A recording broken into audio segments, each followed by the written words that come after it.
بسم الله الرحمن الرحيم والصلاة والسلام على أشرف المرسلين سيدنا محمد وعلى آله وصحبه أجمعين. سعيدة بلقائكم للمرة الثانية في الشهر دي في اتكاء جديدة تحت ظلال نادي الكتاب، ونحن بنتهيأ ونتأهب لاستقبال الشهر الكريم، شهر المغفرة والعتق من النيران.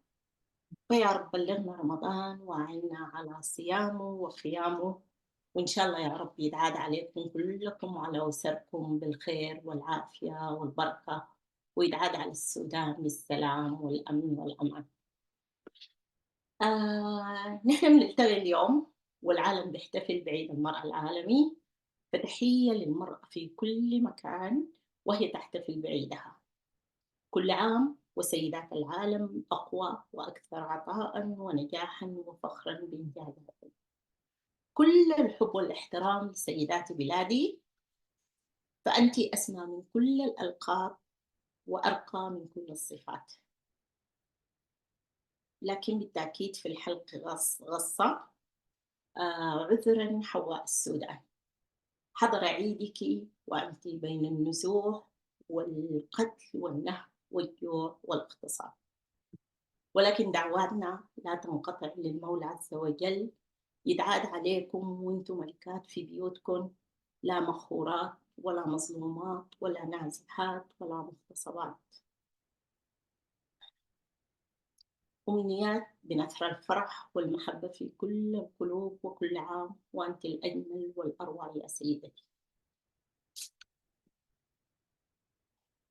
معلش، بالرغم من إحنا في جو احتفال بالمرأة، فجلستنا الليلة كنوع من المشاركة والمساواة، أو عشان نكون فير معاكم انتوا الجنس الآخر، فجلستنا حتكون عن الميل برين.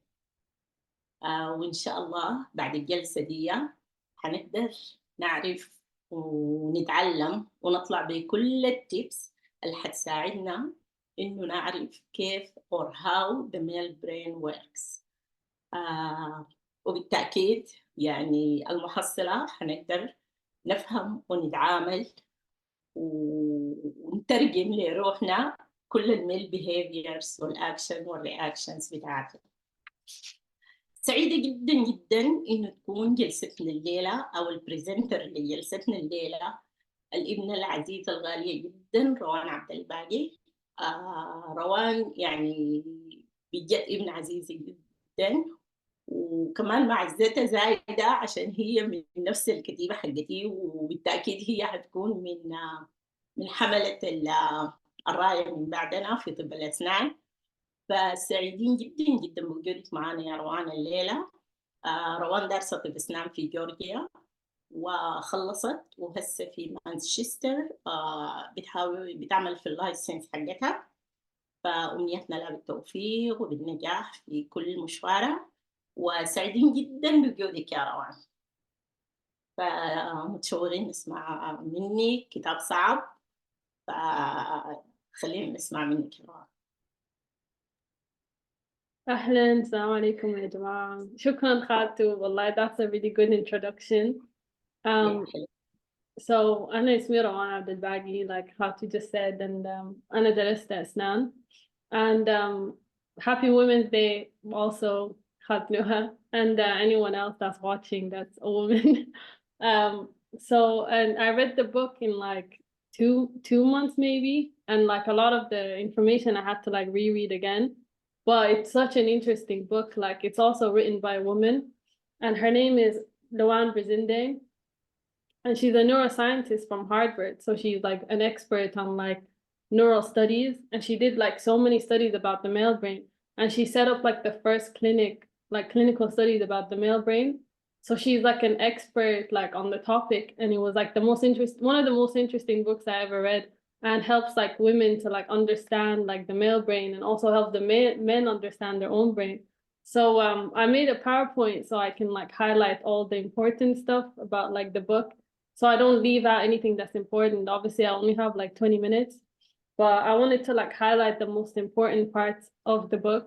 But I don't know if I'll do the book justice, because it's like a really like interesting book. It's like profound. There's so much information and so many topics that I tried to cover, but I did like a small presentation to just highlight like the important parts. So the book covers like the parts of the brain from like when when the male is in infancy to obviously like the later stages of their life. So I don't know if I can share my screen and then like.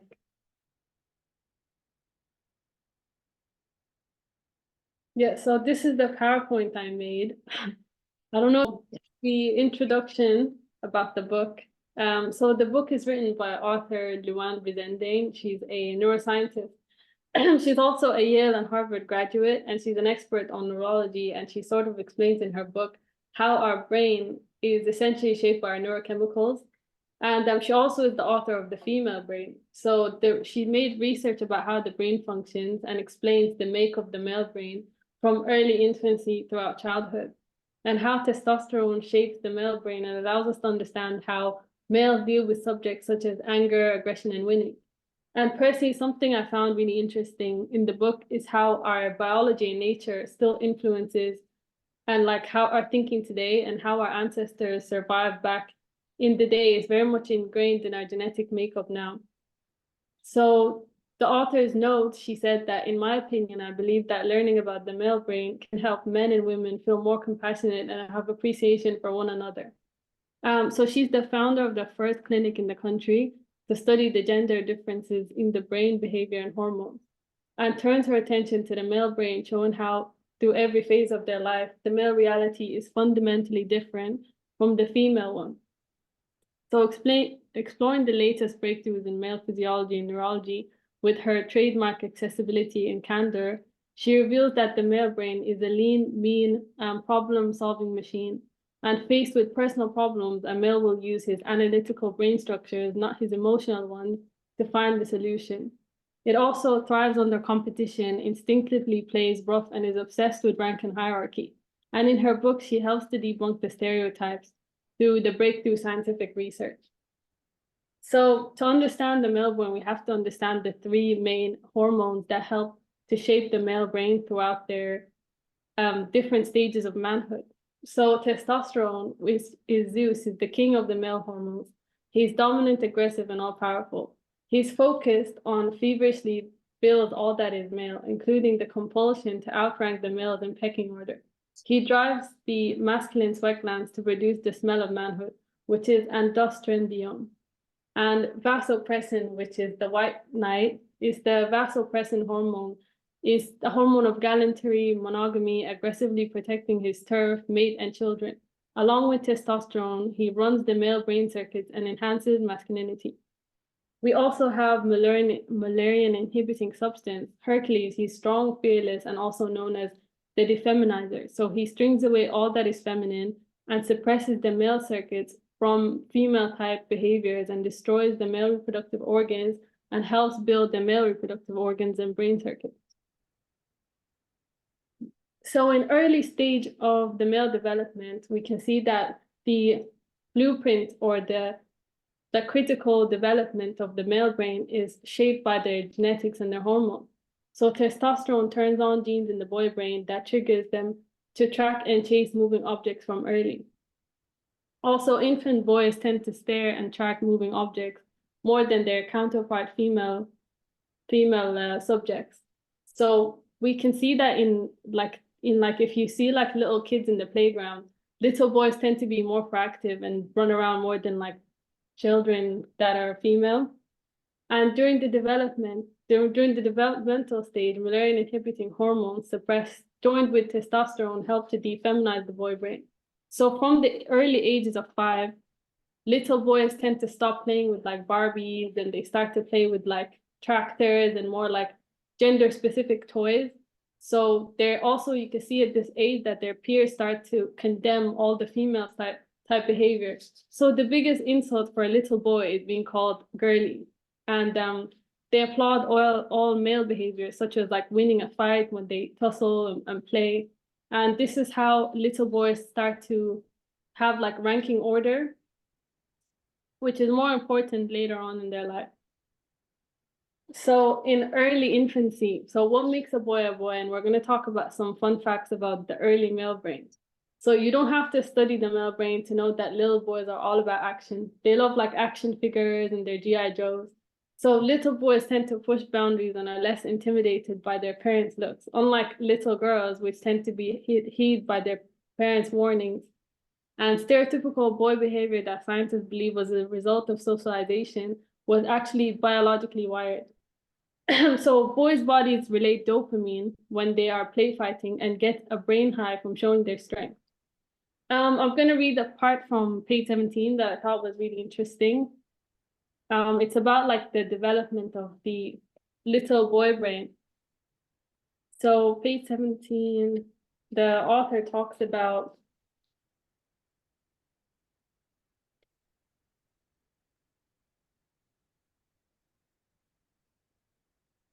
pushing his limits. David shouted as he charged forward, thrusting and jabbing his new laser at Craig. Not to be outdone, Craig snatched the sword out of David's hand, running around with it. He only made a few yards before David caught up and grabbed the back of his mud-caked shirt. Within seconds, they were on the ground, wrestling for possession of the sword. To someone not familiar with the ways of young boys, this would look like a fight. But David and Craig were having a blast. Boys wrestle and pummel each other with gusto, compelling for boys and try to overpower each other. They play up to 6 times more than girls do. A reality that Jessica, his mother, found it highly entertaining, although he hadn't seen the humor in it. Boys discover their place in the world by pushing all of their body's physical limits, not just in fighting, but also being able to burp the loudest or give the longest boys bragging rights. So here we talk about the teenage brain or the pre-adolescent brain. This is where we see a surge in the testosterone tsunami. I actually have a graph. There's a better graph in the book, but this is like the testosterone blood hormone levels throughout the stages of the male life from early infancy to adulthood. So we can see that there's a surge and a critical period of a high surge of testosterone, which is 20-fold times in the boys between the ages of 9 and 15. So this is a critical period when men go from boyhood into manhood. So this testosterone surge basically is when the male starts to have like a surge of testosterone, which builds his muscles, gives him a deeper voice, all the characteristics of male. So here we can see between the ages of 9 and 15, floodgates of testosterone flood through the body, making the male go through physical changes, such as a deeper voice and grow facial hair, and also have like more muscles. So testosterone stimulates companion vasopressin, and in nature, this hormone makes males more protective and territorial, while female brains do puberty hormones driven prime their brain for emotional connection, whereas the male brains primes it for aggression. Evolutionary scientists believe that the angrier face makes it easy to maintain power, and also seeing faces as more angrier slows them down to access whether they should have flight or flight mode, which is a characteristic in survival in nature. So scientists discovered that through rough and tumble play men start to rank themselves according to status, much like our ancestors did. So bigger males tend to rank higher, and females also have a ranking system, but it's very fluid and it's changing in their dominance. So in a study, they gathered a group of boys and a group of girls. Over the course of 6 months, scientists would assess the boys to have like establish a rank, like changing in order of dominance. So in the boys group, over the 6 months, the rank stayed the same and it stayed consistent. And in the female group, over the 6 months, the rank would change. So the rate of dominance always changed in the girl group. So there was a more fluid order, and that always changed. But in the male group, it never changed. It was always the same. So in the study, alpha boys also ranked higher and refused to back down, saying that they had higher testosterone levels. Also, boys aggressively demonstrated their strength by picking on and intimidating each other. Also, the spatial area of movement in the male brain is always on autopilot in the background, while females have it turned off. This is like one of the fundamental differences between the male and the female brain. Also, at this age of teenagehood, this is where peer pressure starts to kick in. So the rostral singular zone, the brain, is the barometer for social approval and disapproval. You can see in the image here that this is the RZT part of the brain, and in the male teenager, this would start to undergo like a very, very big change. So this social pressure starts to triumph everything. So boys start to listen to their peers more than their parents, because fitting in social society was more important than their parents' approval. This meant that like boys would be more sensitive to peer put downs and compliments. So boys were more focused on what their peers had to say about them. So basically social disapproval or approval in evolution, evolutionary scientists believe that in primitive society, this part of the brain helped people to stop making social mistakes that would result them in being ostracized by their clans. So being ostracized by your clan in nature meant life or death. So being, cast out by your clan and being left alone in the wild was basically a death sentence. So this is why in today's modern society, not fitting in is basically like a social death sentence. I'm going to read a part from page 67 that I also thought was really interesting. So the show of strength. This is the age where men start to show their strength and start to look at their ranking and like pecking order. Because as we just talked about, the males start to establish order. So they start to rank themselves from the highest to the lowest. And although not all men strive to be the top of the food chain, they certainly don't want to be at the bottom. So show of strength. When Jake felt dissed or challenged, he couldn't rest until he somehow evened the score, regained some respect. Ever since Dylan shoved him at the game, he daydreamed about beating him up. Dylan had a size advantage, so Jake didn't want to pick a real fight with him. But he also felt compelled to best him at something. Until he figured out what that was, he'd have to play it cool. A teen's self-confidence is directly proportionate to how he looks in front of his peers. If he can't get on top, the next best thing is pretending not to care. Thus, Jake was now practicing posturing techniques that men use to gain respect. For males, displaying signs of dominance and aggression is the important way to establish and maintain social hierarchy. Now we'll talk about the daddy brain. So the part of the brain that is very much like in the adult brain. In males, testosterone levels in fathers start to drop by 33% in expecting fathers than non-fathers. And also prolactin levels increase. So this would stimulate oxytocin every time the dad would play with their child. And this causes them to bond with infants, which was a key biological way for babies to survive. So this is the only way babies survived in the wild, by having an unbreakable biological bond with their parents. This is seen still in nature. You can see it across like the animal kingdom. Like babies having a strong bond with their parents was the best way to survive. So playing with their babies triggered a reward center in the brain and gave the father more dopamine. So studies showed that dads feel it's their responsibilities to toughen up their sons, enabled to survive as a man in the real world. Also, studies showed that dads build confidence in their sons by letting them win contests. So little boys felt triumphant when they fought with their dad, and by pinning them down, this is known as the high nurturing parent. So dads letting their little boys win this like fake fight was the best way and the healthiest parenting style. And studies showed that young adults and college students had less stress than kids who grew up with low nurturing parental styles. So the insecure father that wouldn't let their son win was a more low nurturing father. And also fathers bonded with their daughters by helping them fix problems such as a broken toy, or later in life, fix their financial portfolios.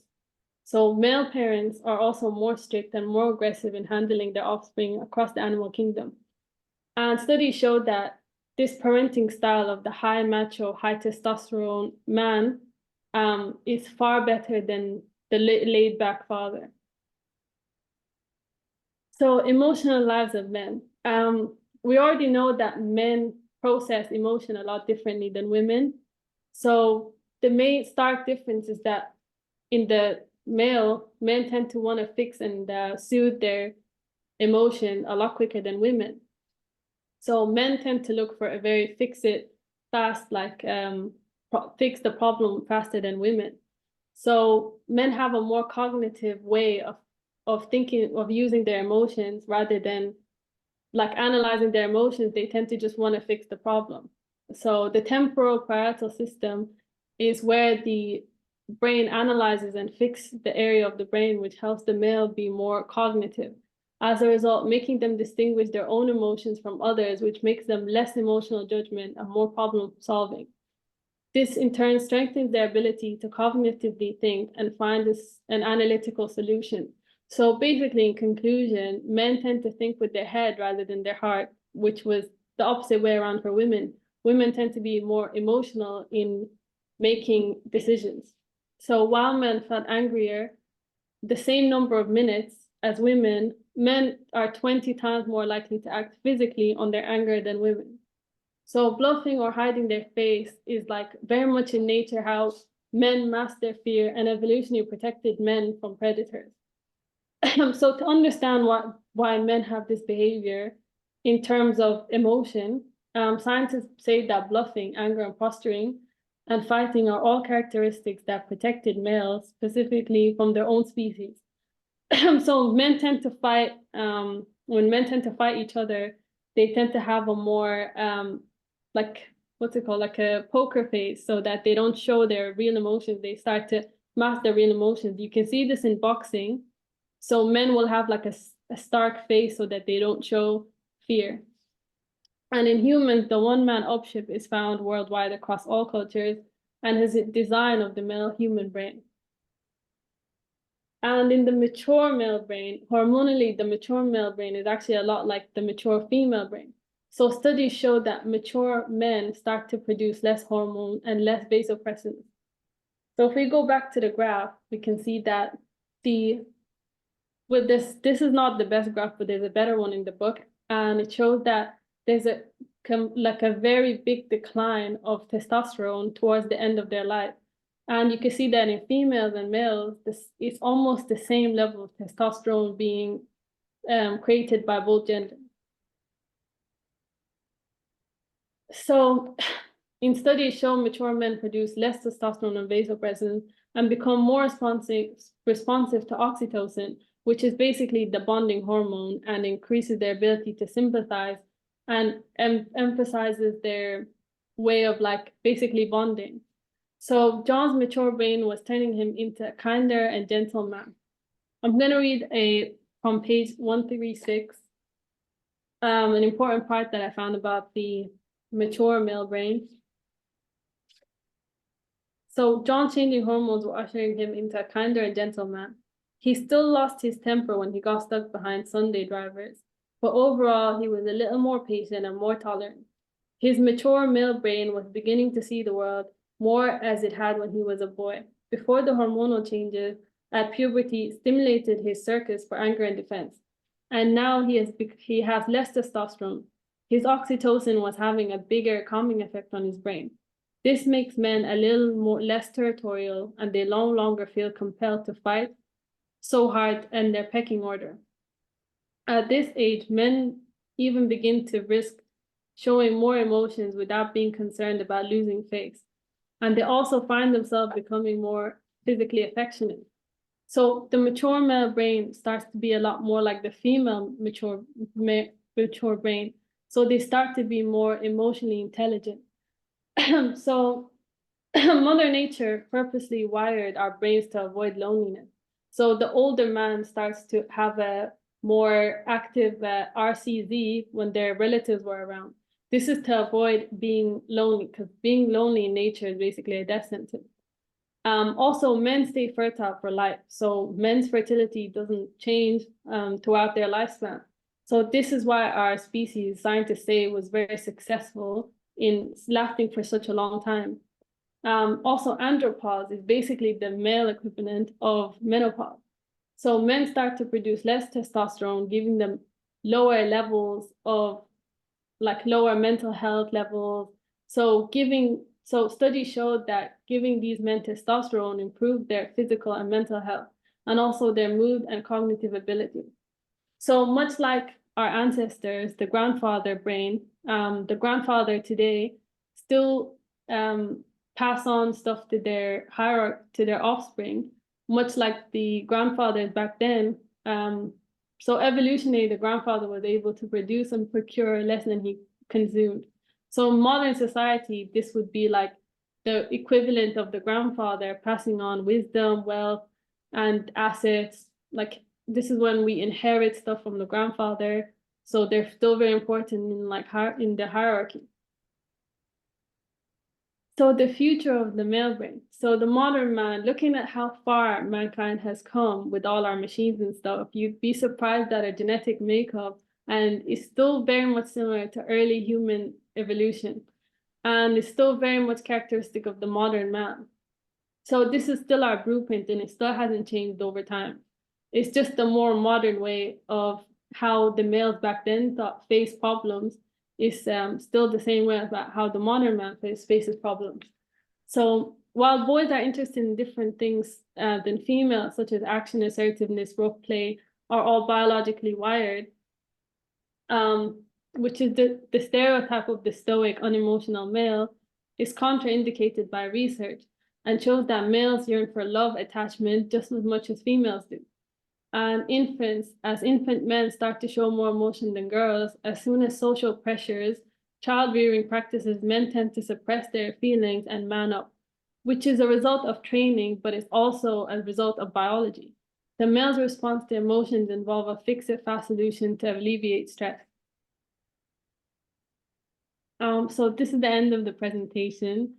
Thank you everyone for listening. I hope you learned something about in this presentation, or like found something interesting. So thank you all for listening.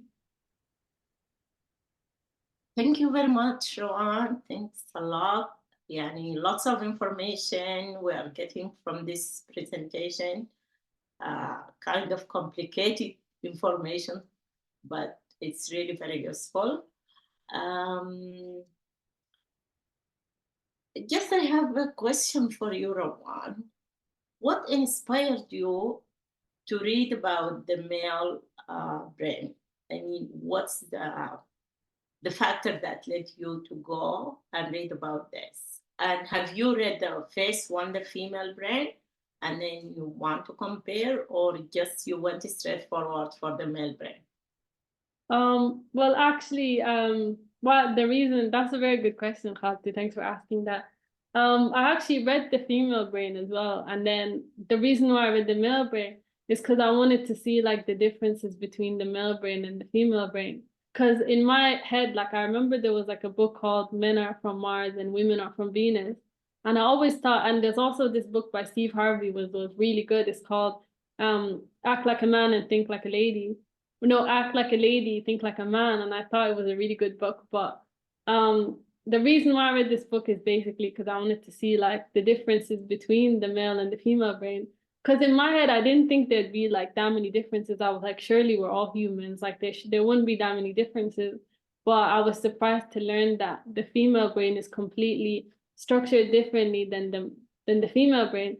And this is because of our biology, and also like many reasons, such as like survival, and also like how our biology is made for different reasons. So for women, our biology is made to like basically raise up and like for children, basically. That's why we have higher emotional intelligence. Whereas with men, they're trained to like provide.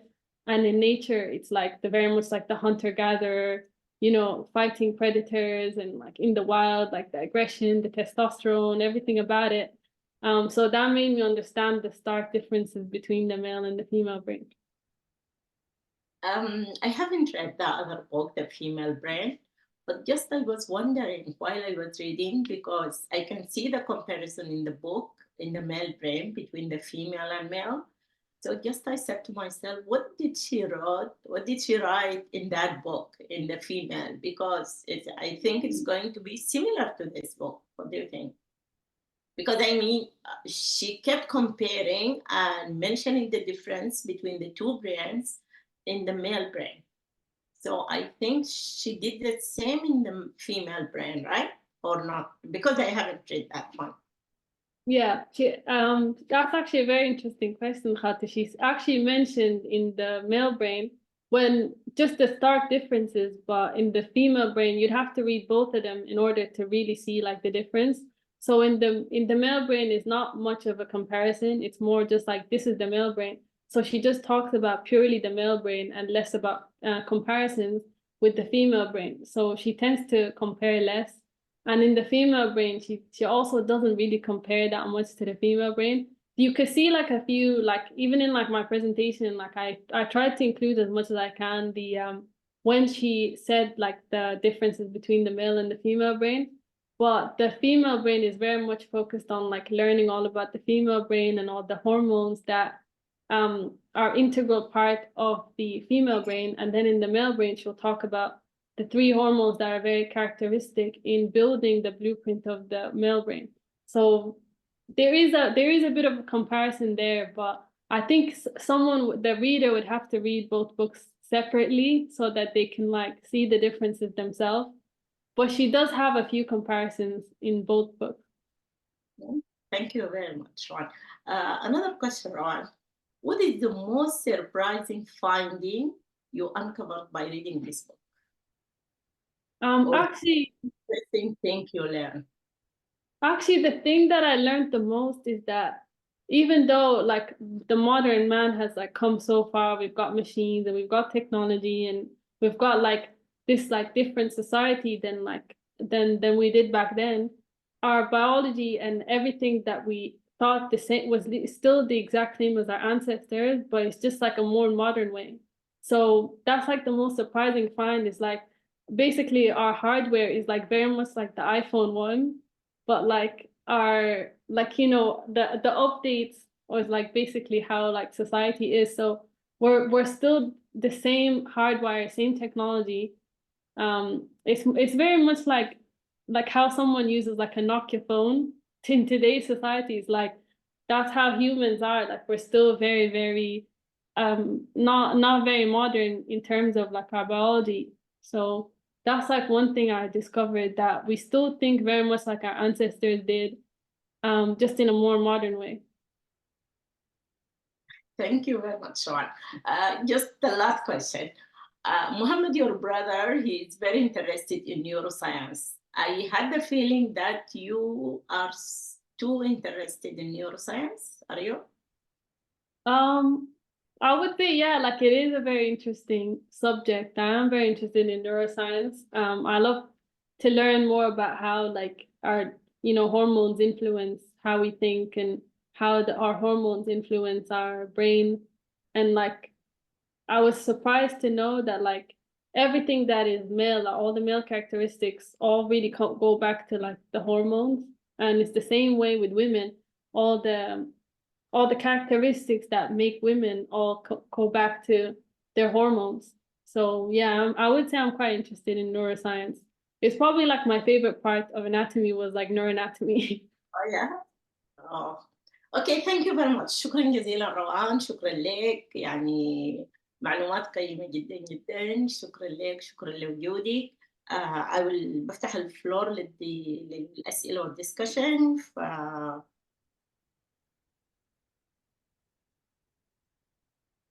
طيب، أي حدا عنده سؤال يرفع يده. أول حاجة عندنا سليمان آدم، سليمان أحمد، اللي هو سليمان آدم. سليمان اتفضل.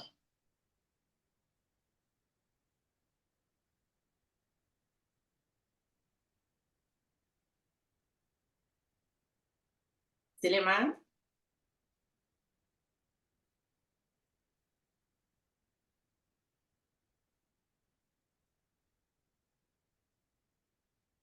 All right.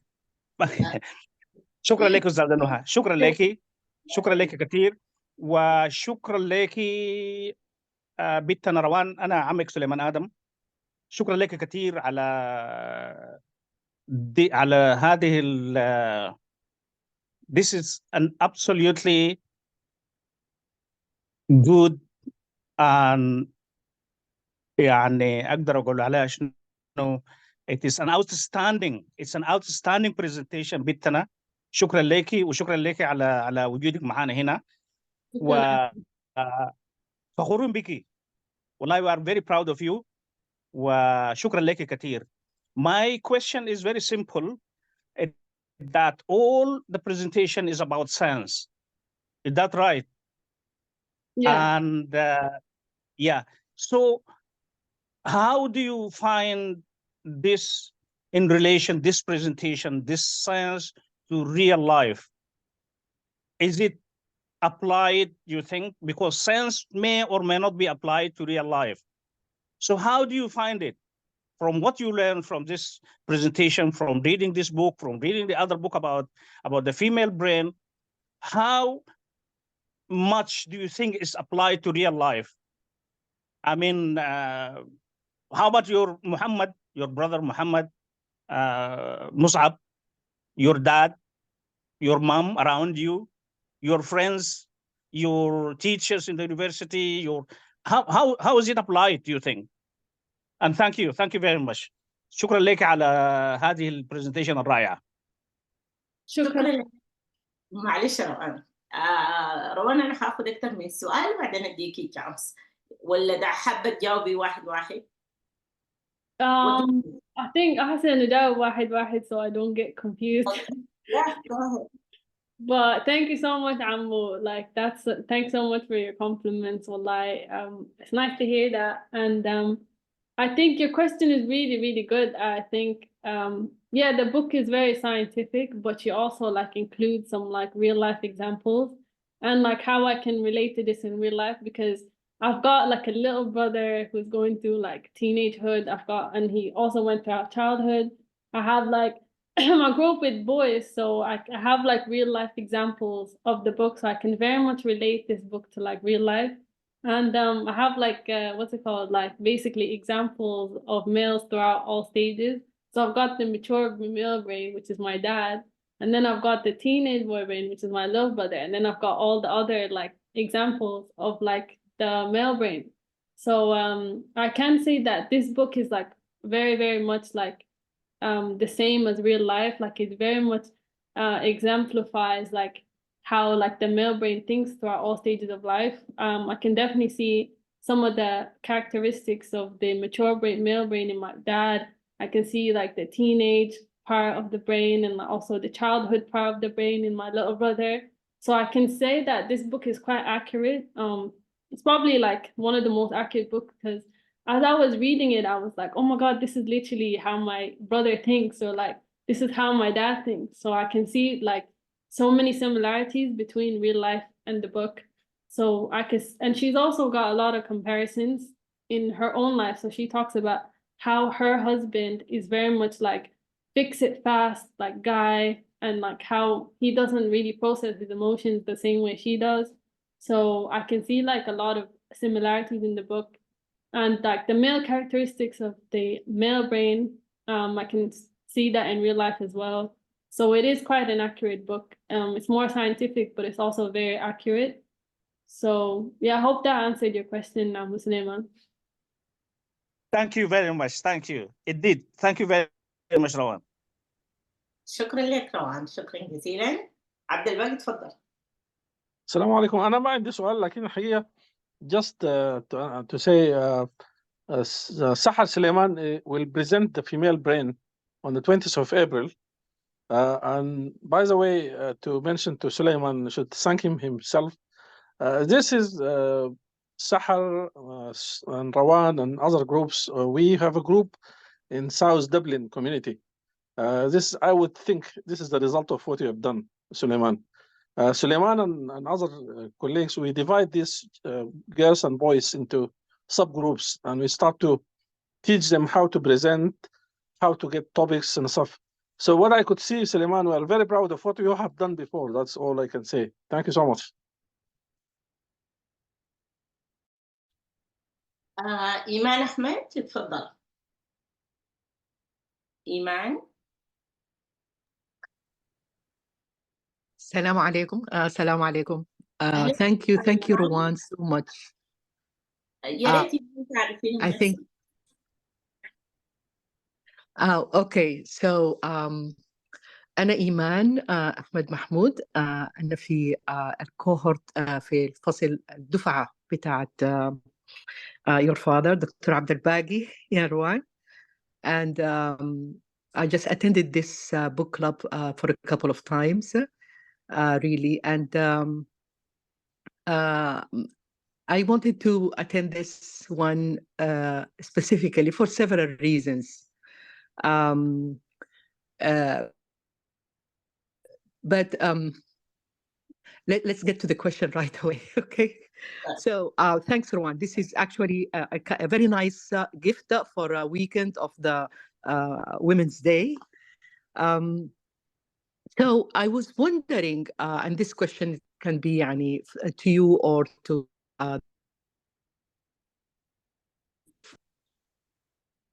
any like examples or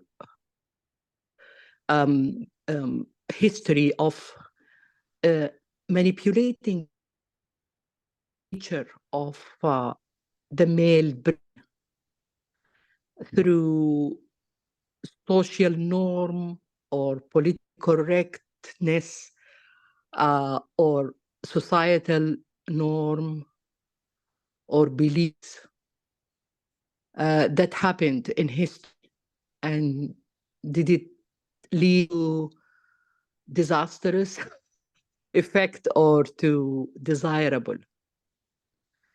The reason I'm asking this is that we are living now in different cultures, different places in the world, and our children are being raised with different cultures and different societies, and with the media also. You wonder if the force of these social norms can somehow manipulate or change the nature that you talked about, Rowan, that al-hard drive.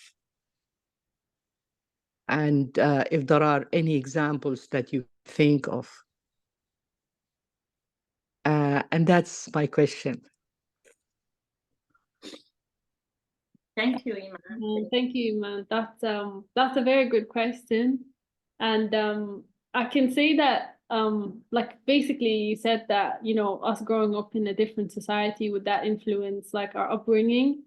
And you could see a lot of that in the teenage part of the basically growing up in a society. So us wanting to fit into that society, which influences our RCT, and how we can manipulate that is like, you know, by having our kids more surrounded or more exposed to their own culture. So maybe like the teenage brain can be very influenced by their peers. So a lot of our upbringing, like, you know, the father raising their kid, showing them like how they should act and how the different values that we teach them, they kind of just go out the window really when they're teenagers, because they tend to listen a lot less to their parents and more to their peers, which is like, you know, very like, it's very characteristic of the teenager really to like listen to their peers and have more peer pressure. So I think to counteract this, to have them, you know, grow up in a society that's more similar to their own, is having them more involved with family, maybe going to like after school clubs where they learn about Quran and like learn their own culture, being more involved in. There's a lot of like Sudanese societies and like a lot of Sudanese cultures like that, you know, teenagers can like go to. So this can like manipulate their brain maybe less to try to fit in a society that's not their own society. So where, you know, it's kind of inevitable really for the teenage boys to start doing the same thing as their peers. the parents still have an influence in where they put their children. So we don't really have a say in what they do in school, really. Like, they will go to school, they hang out with their friends will influence them to do something. And obviously they go to school with like boys of a different culture. So I think something to counteract that is like to expose them more to like children of their own age that are growing up in their own culture, and like taking them to more like after school clubs and stuff that are more like similar to our own culture. Because as we said, like, you know, in the book, the teenager tries their best to fit into society, really. So us controlling what society that is, that's how we can manipulate that. I hope that answered your question, Iman. Yes, thank you. So do you think that schools kept the hard drive as original as possible? In terms of what? Like, what do you mean in the hard drive? So because I liked your description of the male brain. The hard drive remained the same. We just like, we changed the iPhone. It was just very, very good example. Yeah, really. Like, do you think that schools, societies are keeping are aligned with the same findings of our ancestors' male brain?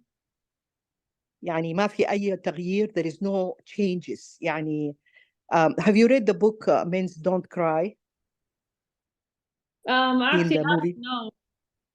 Yeah. So it's just that what I'm saying is that it's very interesting, the findings, and that you said that it's pretty much the same, the male brain. Lakin I just have a feeling that there is a lot of opposing that nature. It depends on whatever. But you did answer well. Thank you, Rowan. Thank you, my dear. Thank you. شكرا جزيلا لك. شكرا لك. عندنا اونر ايفون رافع يده، تفضل عرفنا بنفسك عشان ما طالع اسمك.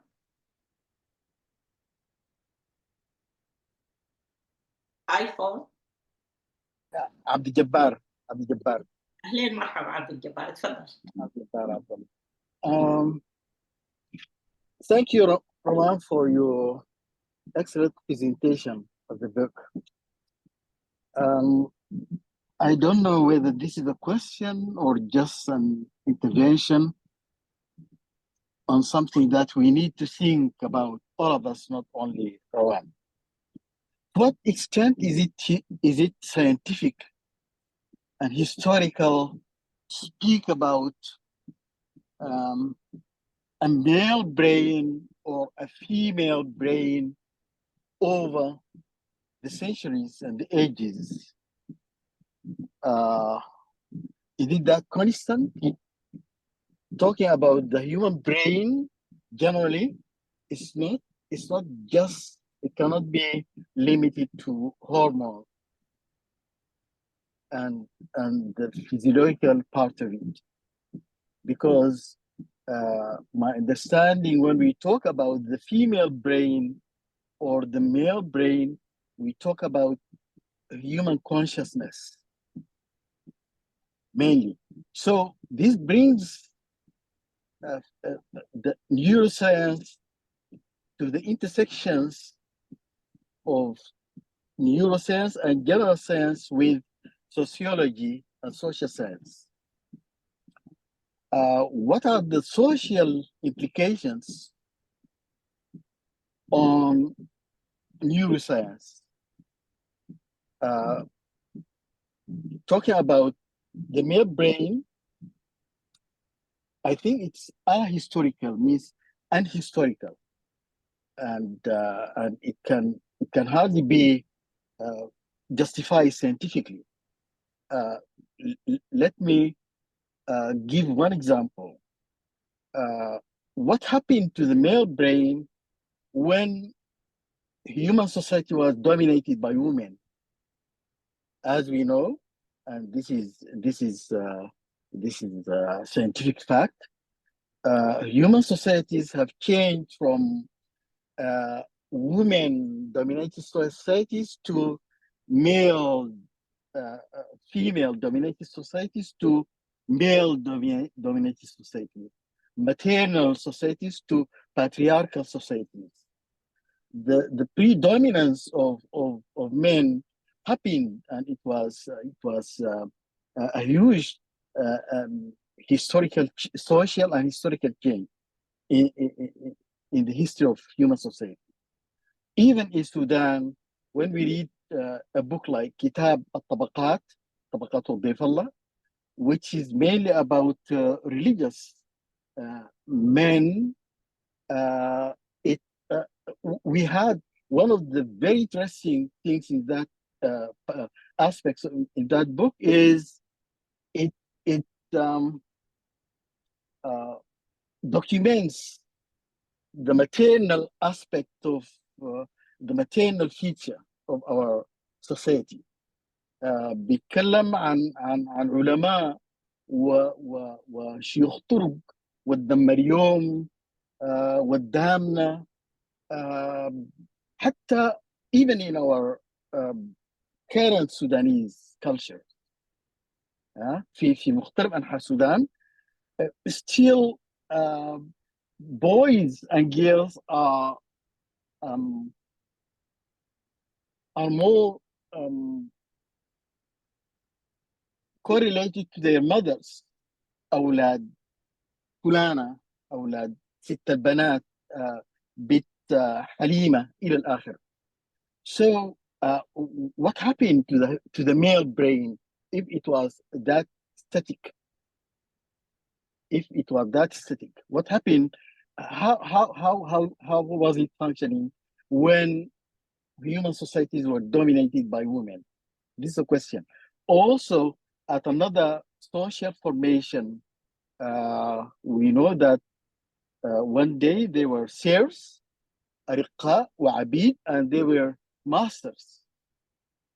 How did the human brain on the part of the serfs, الرق والعبيد, how did it function socially in relation to their women? Here in the US, what was happening to the nigger's mind, the male's nigger's mind?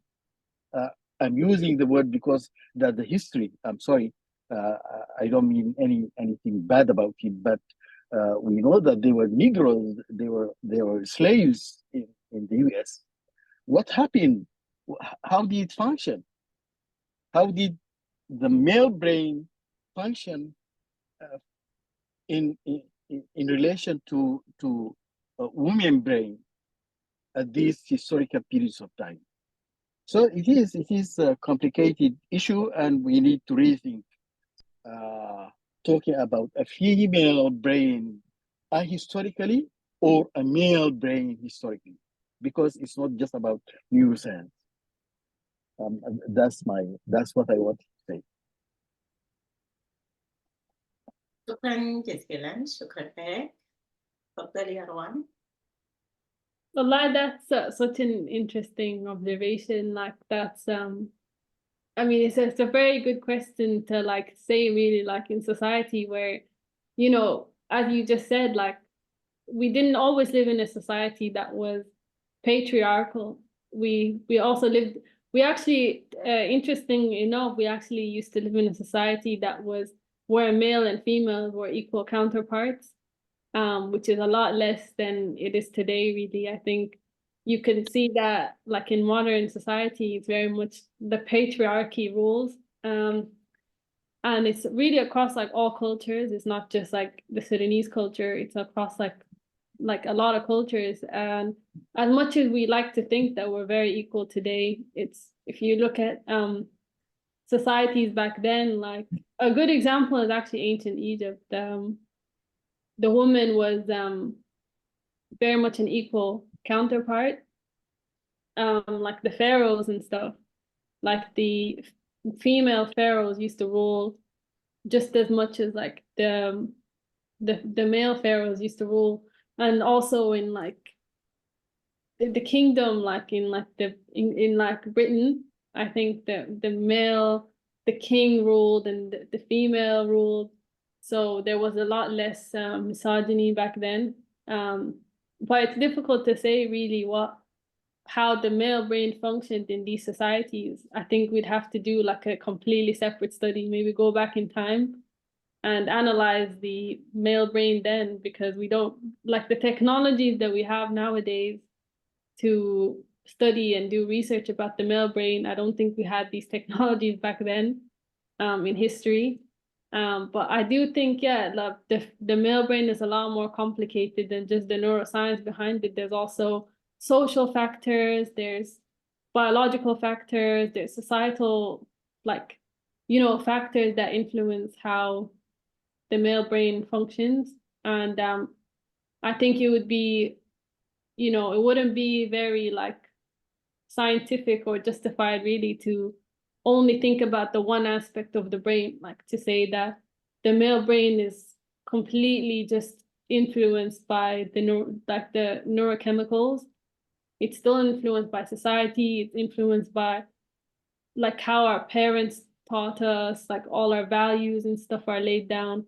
So while we still have these biological instincts, males are not only driven by their biological instincts, just as females, we're not only driven by our biological instincts. Like we are living in a modern society where we still have our conscious mind that's still very much a factor that decides how we act on different instincts, how we associate in society, how we fit into society, whether we want to fit into society or not, whether this part of society should influence us or not. And we're not completely like, you know, we're not, as you mature, you realize that you don't have to, you know, you don't have to agree with the society that you live in. So you could say maybe you live in a very patriarchal society, but you can choose that I don't really want that reality for myself. So you can decide like, I don't have to fit into this box, and as a woman, I don't have to fit into this box in a male society. And it's the same with men, really. They can decide, I don't want to fit into this box in the patriarchy. I can be like whatever I want, really. I think that's the stark difference in the modern male than in like back then in history. So I think our consciousness is evolving throughout time a lot more than our consciousness we used our consciousness back then. So yeah, while we're very much, I'm saying we're very much hardwired biologically by our hormones, we still have our consciousness that makes us decide whatever we want, really. So we still have like our biggest difference between how we function in society back then and how we function now is really just our consciousness and intelligence and how we think nowadays. So I hope that answered like your question, or like, yeah. I'm so enlightened, and I'm glad that you would rethink the whole thing, putting into it other ingredients, thinking about the intersections between sociology, neuroscience, psychology, the study of human behavior, and this is. I'm very pleased with your answer. It's a very smart answer. Thank you.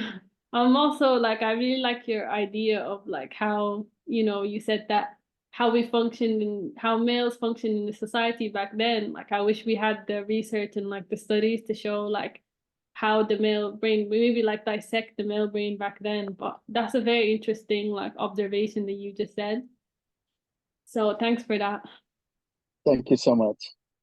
شكرا روان، شكرا لك. مصعب، كيف حالك؟ تفضل يا السلام عليكم فاطمة. أهلين يا مصعب، كيفك؟ كويس؟ تمام شكرا. يلا تفضل، عندك سؤال لروان؟ Hi Rowan, I loved your presentation.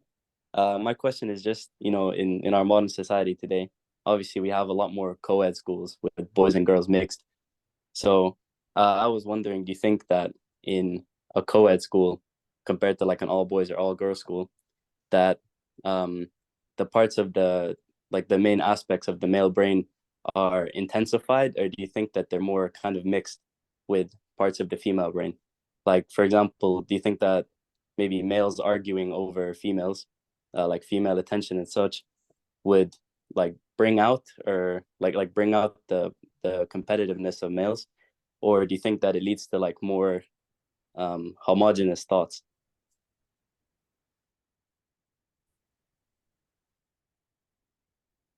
شكرا لك يا مصعب، شكرا.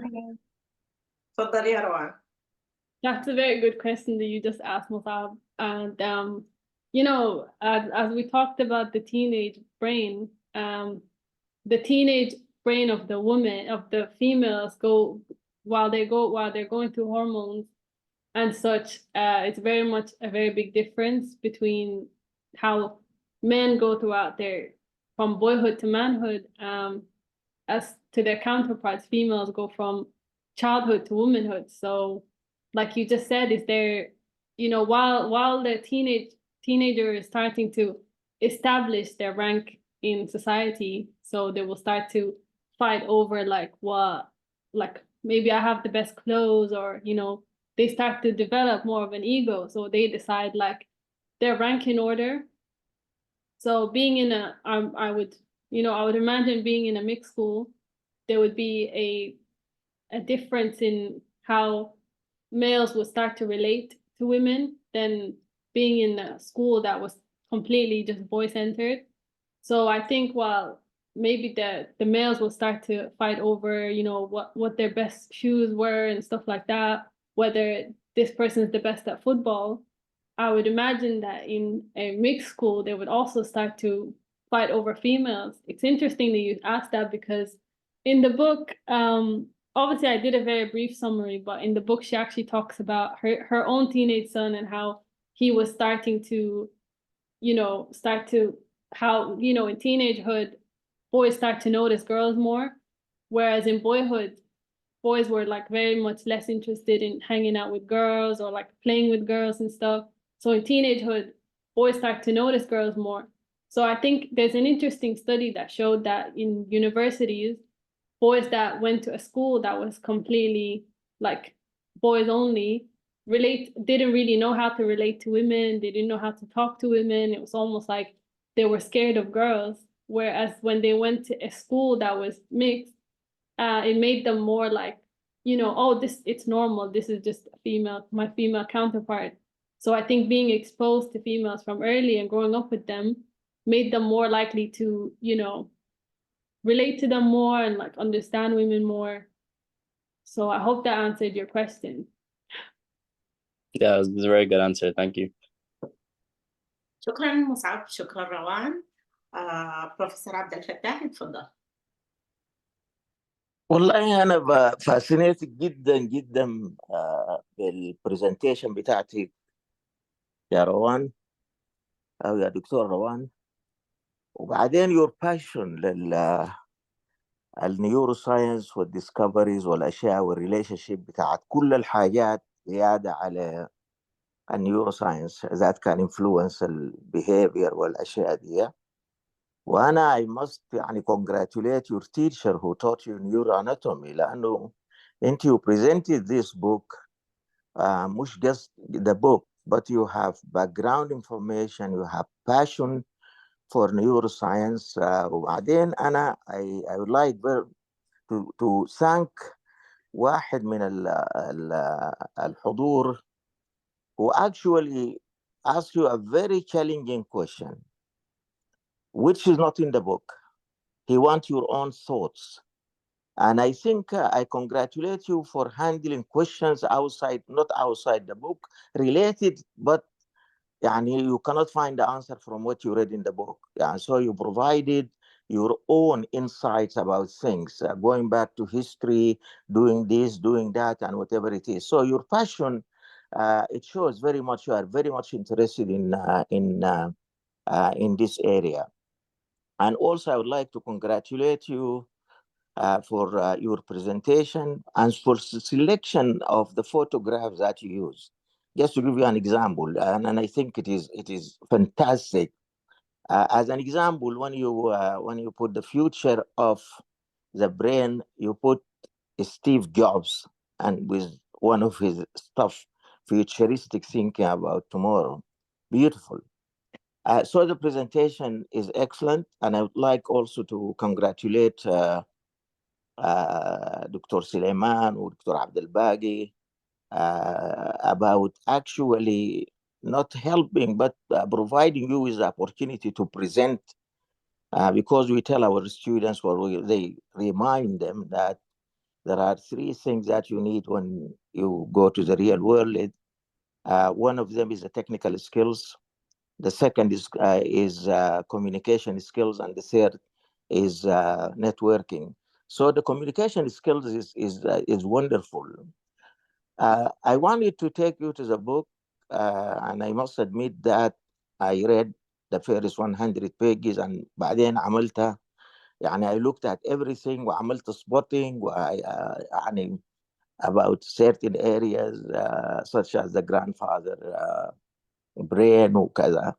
I want to ask you about the style in which he wrote. يعني the book is based on serious science, but it's not dry science. وبعدين based on يعني scientific literature.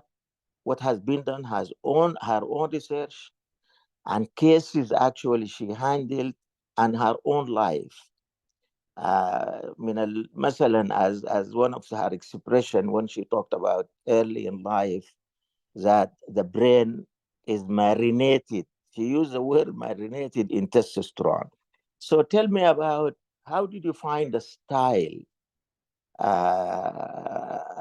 in which she wrote the book, which is based on big scientific knowledge? How did you find it? The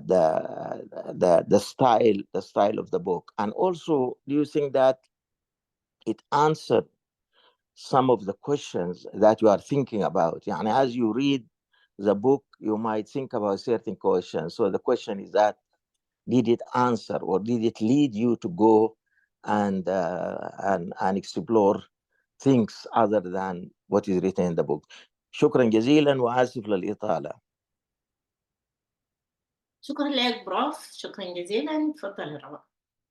Thank you so much, Professor Abdul. Thank you so much for watching. Like, it's very clear that you paid like so much attention to my presentation. Like, I really admire that. Thank you so much. And honestly, one of the questions that like I thought about in the book that, you know, was outside of the book, I read something about how males in their later life start to go through a process of like it's the male version of menopause. So it's called like like is when they have androstenedione. It's basically like androgenesis. So it's when the males start to produce like less testosterone. And I thought it was very interesting because we always talk about menopause and like how females in their later life start to produce less estrogen and like the complications of that. So this was something that was like included. It was included, but very, very briefly in the book. So they talk about male menopause. So I read about that and I learned like, you know, the different like solutions to fixing that, but how research shows that giving males testosterone starts to improve their mood and promotes like better mental health and stuff, like when they have less testosterone. So I thought that was very interesting as well. So that was something that I researched on my own outside, just like reading it in the book. I was like, oh, I'd love to learn more about this. شكرا. Question about sorry Dr. Noha. تفضل. I guess a reminder, Rowan, that I ask another question, if you don't mind. The style in which you wrote the book. So do you find it interesting or dry or something like that? You know, how do you find it? I have my own observations, and I just mentioned one of them. How did you find the book, a style in which it's written?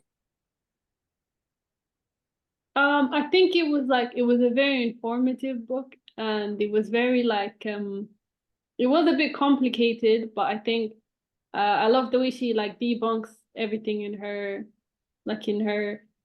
in her prologue. So she's got like a whole page where she talks about how different hormones influence what part of the brain. So it made it like so much more clear for the reader how to read it. I hope that like showed like in the presentation. I hope it wasn't like too complicated, but I think it's a very easy read. Like it's a very good book, and I thought like reading it is more of like a scientific book than like more of like informative book than really like an interesting book. So it was almost like reading, like studying anatomy again, like neuroanatomy again. So it was very like interesting, and I did find it very interesting. I learned a lot of topics. It was very enlightening to like learn about the male brain, because before that I really didn't know much about the male brain. So it's such an informative book, like especially for someone growing up in like an age where men and women are very much divided.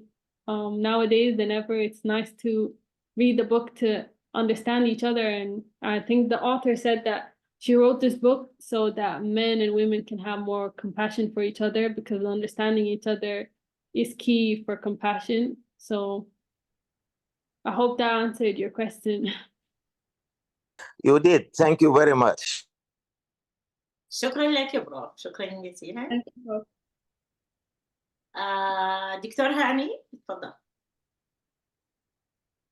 شكرا نهى، وشكرا روان على البرزنتيشن الجميل.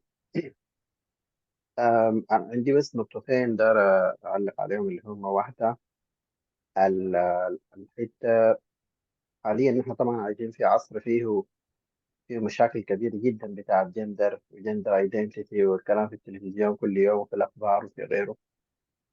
we see it also in practice also, you know, العيانين بيجوا كده. A male wants to be identified as a female and a female wants to identify as a male، وفي واحدين اللي هم في النص وغيرهم. وطبعا في الثانيين اللي هم transgender طبعا bisexual وgays lesbians وغيره. And I'm just wondering whether I think I came across some articles before talking about that there is a difference in the brain structure of those people who have these gender dysphorias and gender identity issues. So I just wanted to see it from your point of view. الحاجة الثانية، الكومنت الثاني actually from your last comment you just did now about understanding each other. I don't know. I think men are really easy to understand. I think the difficulty is understanding women. أعتقد الكتاب بتاع المن ربما يكون one page maybe. الكتاب بتاع الفيميلز ممكن يكون encyclopedia. عشان كده نحن we're struggling a lot. عشان كده نحن دايما انتوا بتحسوا انكم مظلومين ونحن حاسين ان نحن مظلومين بالحقيقة، لانه we're very straightforward, you know, clear. I hope انه فعلا الكتاب ده يعني يعمل difference وكده ده. I can see myself very simple, straightforward, nothing complex, you know, to understand. While, you know, ممكن يعني مثلا مع زوجتي أنا أفكر مرتين ثلاثة قبل ما أرد، عشان أنا أكون عارف ده أرد شنو أقول شنو كده ده، لما عارف هي قصدي شنو اللي حتقول شنو كده. Just the bit about understanding each other is going to be more. It will need more than, you know, just reading a book. I think حيكون حاجة كبيرة شديد من كده ده. بس لكن لو اديتني رأيك برضه في الحتة بتاعت الجندر ديسفوريا. كتر خيرك.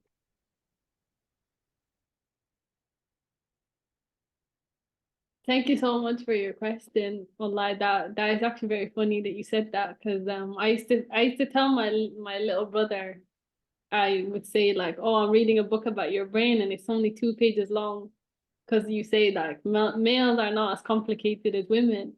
But I think when you read the book, and also you asked about like gender dysphoria. So there's actually a part of the book where I didn't include it. I didn't think it would be as important really, but I think I should have included it now that you asked this question. But the author talks about how like, you know, how like orientation of the male is like influenced by different parts and different hormones. So there's a part where she talks about the male brain and the orientation. So she says, are men gay because their brains are different? Studies being conducted for 2 decades in order to answer this question. So some of them have found evidence of anatomical or functional difference between gay or straight brains. Others have established that genes play a part in determining gender orientation, which implies the existence of brain differences.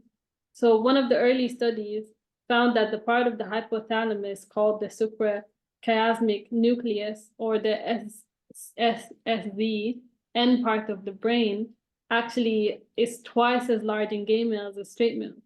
And also something I thought maybe influenced like how gay males act and straight males act. I thought maybe it would be like malaria inhibiting substance that we talked about early in life that is very much higher in straight males. So they tend to, at the age of 5, they stop playing with like girl toys, and then the boys would start to play with more like tractor theme, like more like boy specific, boy gender types of toys, and like girls would be more like fluid. So girls would play with their GI Joes and they didn't care as much because like other little girls, like we wouldn't tease each other for being girly because like we are girls, and we wouldn't tease each other for being you know, acting like males because it wasn't seen as a bad thing. So I think that maybe that's like a part of the brain that influences like society today. But I think in modern society, people tend to see, like in my generation, people tend to be more like fluid about gender, and they don't think about the specific, you know, part of the gender brain and stuff. So, and there's like less roles nowadays in modern society. There's like the roles for women and the roles for men are like intertwined. But I think if we look at our biology and our nature, there's a big stark difference. One of the things being that females have more emotional intelligence than men. So maybe this is something that makes it more complicated. I don't know, but men tend to be very like straightforward problem fixers, and their brain is like what makes them more like problem fixers. They try to find the fix it fast solution for the problem, which makes them less emotional as well. So makes them more cognitive and just respond and like quickly fix the problem. I think this is why males tend to be more like straightforward, like you said. So yeah, I hope that was a very interesting observation that you made, Dr. Hani. شكرا روان. شكرا لك دكتورة هاني، شكرا جزيلا. حنان تفضلي، حنان حليم تفضل. ممكن عبد الله يا نهى يمشي قبلي لانه هو رافع يده قبل. سوري عبد الله، معلش. تفضل عبد الله. لا ما في مشكلة. شكرا. طيب شكرا يا روان. برزنتيشن جميل وشرفتينا كثير بانك قدمت لنا الكتاب ده، وتقديم جميل يعني. we enjoyed it واضاف لنا كثير جدا. انا الحقيقه اول حاجه داير في حتات كده انا قريت الكتاب، ففي حتات شويه عندي فيها تحفظات. يقول اول حاجه ما في distinction في الكتاب بين الجندر والسكس، والعالم كله بيتكلم الايامات دي عن ال distinction between a sex and gender. يعني بالجندر we mean roles و behaviors. sex is anatomical child bearing ولا anatomical هناك. اتخيل لي ما في زول في الدنيا بيغالط انه التستوستيرون والاما والهرمونز estrogen and others their effect on the anatomy والchild bearing والهاي دي cause and cause effect and cause واضح جدا. لكن هي حاولت تقول إنه الجندر behavioral roles related to the hormones. ويعني the whole point of her book is to يعني إنها تثبت إنه الجندر behavior دي is innate زي ما هي قالت. How much of it is innate and how much of it is learned. فهل بالأخذ في الاعتبار distinction لو أخذنا في distinction between sex and gender، هل أقنعتك الزولة دي إنه أنت شخصيا إنه الجندر related behavioral roles are innate؟ هل she succeeded؟ والله أنا استغربت إنها حاولت ذاته، لأنها استعانت في أول حاجة استعانت بك عشان تثبت كلامها ده. تكلمت عن كلتشر كلتشر أمريكي western culture. يعني أنا أثناء الريدنج بتاع الكتاب I could see the cultural difference في البيهيفيرال رول بتاعت الميل هنا. وحتى أنا بالنسبة لي while growing up in a different culture خليت من cultures مختلفة جدا. يعني أنا هسي لو شفت I shared the picture ممكن تشير الثانية بتاعت قبيلة فيها الميلز هم اللي بيمشوا يتزوقوا ويضربوا ويلبسوا حلق ويعملوا كده وحاجات زي دي. بعدين زي ما قال يعني she did not account for the cultural difference. نمرة واحد. نمرة اثنين زي ما قال زول she did not account for the historical difference between the roles. والحاجة الأكثر أنا بفتكر إنها يعني استعانت بالfunctional MRI كثير في القصة دي. والfunctional MRI does not prove the cause، يعني is a correlation. فأنا ما أعرف أنت رأيك في إنها did she prove that our gender behavior is innate to you or not. أنا دار أسمع رأيك. بعدين في حتتين تاني في الكتاب كانوا very interesting بالنسبة لي. المونوغامي اللي قد related to vasopressin receptor gene. يعني حاجة أنا I want to look into that. وحتى يعني طلعت المونوغامي is أمر جينيتيك، يعني جينيتيك قالتها. يعني الحاجة الثانية اللي برضو كانت بالنسبة لي إشكالية التعريف. قالت اللوف، ربطت اللوف يعني it equates the love with addiction basically. وحتى اللي قلت له سنتر الزولة دي ال VTA وال NCA والكوديد نيوكليوس، وكأنه يعني addiction. ومع انه اللف ده ذاته هو ذاته is difficult to define. يعني ف يعني خلتني افكر في انه ذاته الناس حقه لما واحد يقول love obviously مجموعه بتاعت مشاعر مختلفه. يعني انا مشاعري تجاه مشاعر الواحد تجاه his partner مثلا، مشاعره تجاه اخوانه، تجاه والدته، تجاه ابنائه. there are different kind of feelings. يعني فداير تعليقك على الحكايه دي. وشكرا مره ثانيه، شرفتينا كثير. كتاب interesting، اختيار موفق، وبرزنتيشن رائع. يعني شكرا. شكرا عبد الله، شكرا لك. تفضل يا روان. First of all, Teslam Ammo, thanks so much for it's nice to hear someone that also read the book.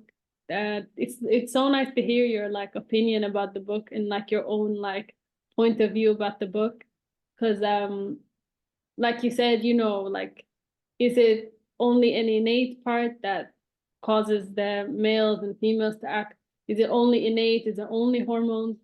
So in her book, she doesn't really try to justify that this is purely hormonal. I think because of her scientific background and because she's a neuroscientist, this is the point of view that she chose to, say in her book. So she said in her book that she doesn't really try to talk about society or like the cultural difference as much. She just talks about, her own scientific research about how the different neurons and the different part of the brain influences what part of the gendered brain. So I think she, coming from a very scientific background, she just purely talks about like how the neurochemicals influence the male brain. So I don't think she tries to talk about really like the society or the psychology or the social aspects as much. It's a very like one-dimensional book. So she really purely only talks about the brain, like the actual brain part of the body. I think there's probably other books about the psychology and different cultures and different societies and how males act in this society and how males act in different societies. But I think she talks about in a whole, like very like general, how males behave in society and how females behave in society. And it is very Western, like you said. I think she does take a very American approach to society, because I tried to include less about what she said about her own examples of like the different males in her life. So she talks about love, and she talks about how, monogamy is from like, she talks about less about humans and more about human nature. So she talks about how vultures, like voles, how they're very monogamous because they have the hormone vasopressin is larger in one species of voles, whereas in the other species of voles, they're not very monogamous. And this is because this area of the brain is more active than the other. So I don't think she really explains much about the cultural part of societies and how males act in different parts of societies. I think, yeah, her book is very one-dimensional. She's a neuroscientist and she only talks about the neural aspects of the brain.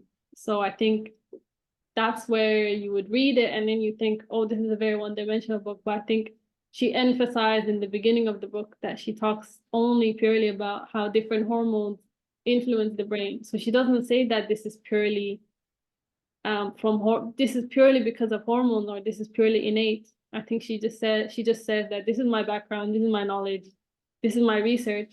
So I think it's very much up to the viewer to decide whether like this is true. I think like also how Amuhani said that, it's difficult to say like how one part of the brain, how the brain is purely made like for gender purposes. I think there's a lot of different things in society that influence how we behave, like how consciousness is also attributed to that. So while we have these hormones and we have these biological instincts, we still have consciousness that makes us decide what we really want to do with our biology. So we still have consciousness, so it's still a very big factor of what we decide to do. And also cultural aspects still influence how we behave. So I think if you take a man from one culture and comparing him to a man from a different culture, we'd probably see a lot more differences. And but we would also see a lot of similarities, like such as social hierarchy. You probably see it in like a tribe, like in Sudan, like you could see like how different men want to stay on top of the social hierarchy. And you could see it in a modern man in Western society. You'd see that he would try to be on top of the social hierarchy. So I think there's a lot of things in the book that I'm like, I see it and I agree with her. Maybe there's a few parts in the book where I'm like, I don't really quite agree with that. Like you said, monogamy is one of the parts I'm like, oh, I don't really agree with that part of the book, because she just talks about how monogamy is related to the hormone vasopressin, but I think there's probably a lot of different factors. Like I think males still, while they have this instinct, whatever, they can still be monogamous because we still have our consciousness and we have our willpower, and we're not animals, like we're humans, so we can decide what we want to be like. So I think like males can decide whether or not they want to be monogamous. So that's one of the parts of the book that I didn't really agree with. But I hope that answered your question, Ammu. Yes, thank you. Thank you very much. شكرا عبد الله. I think عبد الله روان في كتاب بالعربي اسمه المخ ذكر أو أم أنثى، اللي هو the same idea بس يعني ده عاملينه طبيبين عرب، والبوك is comparing between يعني أنا ما قريت الكتاب عشان أقول تفاصيله كيف، بس يعني I read just kind of summary about the book.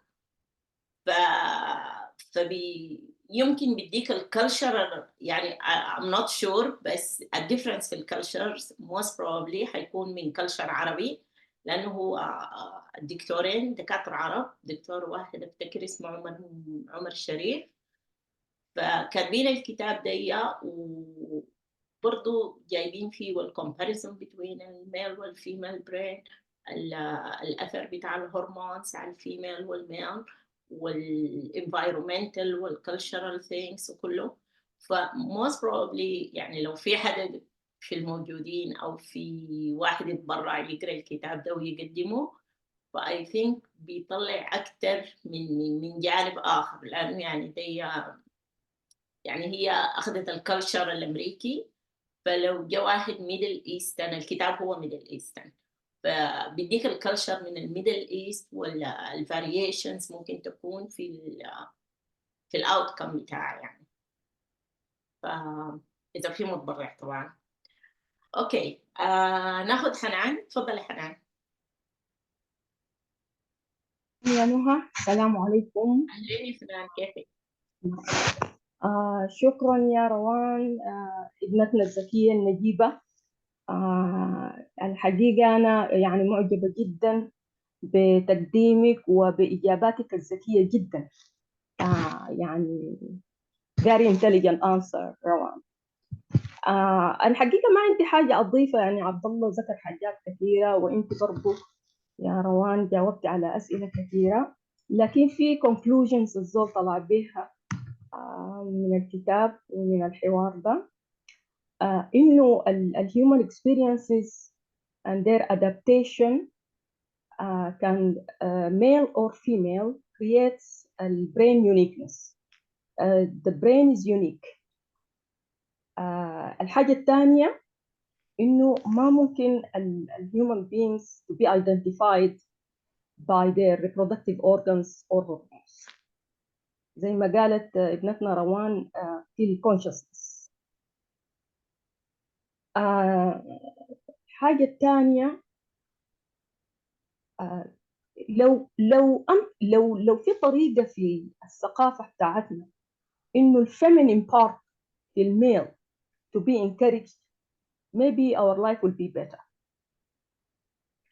I don't know if you can agree with that. لكن أعتقد ممكن حيكون أفضل. الحاجة الرابعة two brains complementing each other. يعني الحياة ما بتمشي من غير الاثنين. So نحن ما في حالة كلاش ولا في حالة يعني وضع to prove من الهاير أو الأعلى أو الأذكى. no.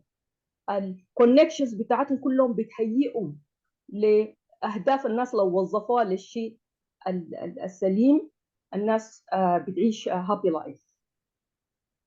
الحاجة اللي لفتت نظري، أنا طبعا ما مجتهدة كثير في قراءة الكتاب يعني قريت منه جزء، لكن شفت فيديو للكاتبة وأنا استغربت شوية من تعليقاتها اللي هي أضعفت حجتها وأضعفت الرسالة حقتها الدائرة تقدمها. هي دائما بتضرب مثل بابنها her son. I don't know Rowan, do you understand, because I'm inserting a lot of Arabic. Do you understand my dear? يا خاطبة ما. Okay. She insert her family members, her son as an example, or her husband. I think this is her weak point. She shouldn't do that. She's trying to prove something, with analysis and proven by science. So my son could be unique in something and different. So I cannot give example by my husband or my son. I think it make her argument a bit. وبعدين في حاجة تانية ذكرتها، قالت إن هي كانت she used to join the women movement asking for equality, similar payment, but after her study, this clinical study, she realized that there is difference between male and female brain, and I was shocked to hear that, because women in their movement for equality, they were not trying to prove that their brain is similar to male brain. They are human beings. They want to be treated equally, not because their brain anatomically should be identical to the male brain. So I don't know, was she trying to promote her book, or, you know, trying to satisfy some, you know, men with ego? I don't know. So I will leave that to you. Thank you so much. شكرا حنان، شكرا لك. تفضلي روان. Shukran Hanan, that's actually such an interesting topic that you just mentioned. I think it's such a, you're completely right. Like I 100% agree about how, you know, it's not just the different hormones that would every human experience is different. So our brains are still very much influenced by different aspects. So I think although she talks in general, if you read the female brain, she would talk in general about the female brain, and then she would talk in general about the male brain. She does there's no you know, the different examples that she uses about her son and her husband would be very different than someone else's sons and her husband. And there's different factors that influence that. There's different factors that influence the brain as a whole, different human experiences, where they grew up, their environment.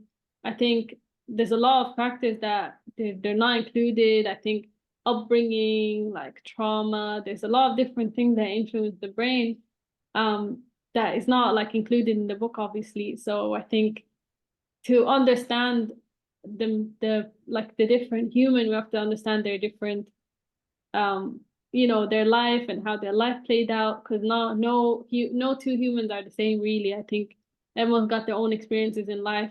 But she also talks about how different parental styles evoke a different type of you know, how people are brought up and their upbringing influences them throughout their life.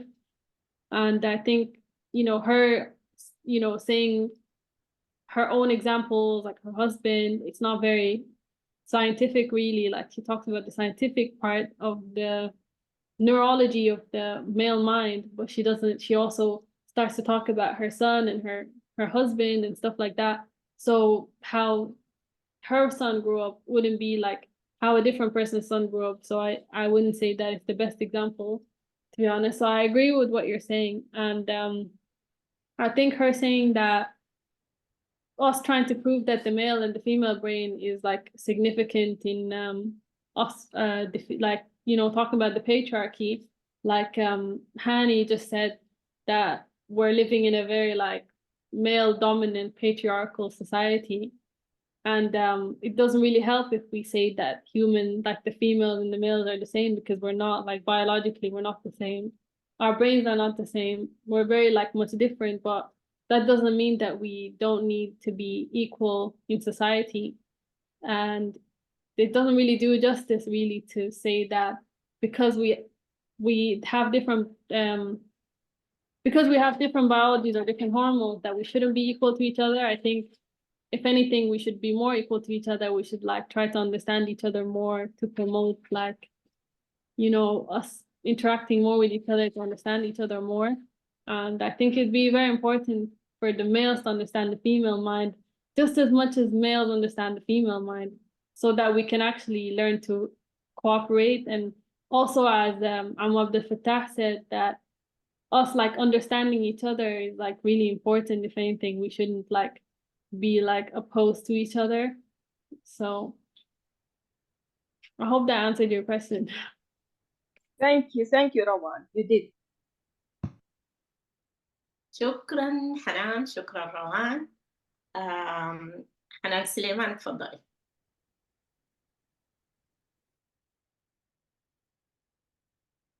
شذا زهر اتفضلي.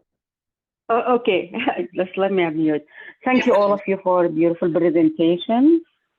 I want to make a comment and maybe, mark the book. I will give it 3 out of 5. And the reason being, although it is engaging and fun to read, but to me, it seems like less scientific. Mind you, I'm not of scientific background, but scientific khala, okay? So it seemed to me like it was less scientific and more pop culture, stereotyping kind of. Specifically, she was, she was almost wrote the book of Men from Mars and Women from, that book, and wrote it in a science term. There's a lot of notes and reference, which shows she did a good work in researching. However, she went to the, the stereotyping of men are motivated by sex, women are moved by emotions. It provides an overly simplistic view of how these two complex hormones function and interact with each other, and avoid discussing the key differences between men. A man from, let's say, what Dr. Abdullah was referring to, قبيلة شو اسمهم هذول من شمال النيجر اللي بيتمكيجوا. The tribe that he was referring to in East Africa, where men put makeup and appeal to women more than women, more than women do that. These are cultural differences rather than, here the man is motivated by his own setting. So science is good, or biology is good in interpreting, but it's not the only factor. Just like Dr. Abdullah said, you have to include the cultural, the economic, the political.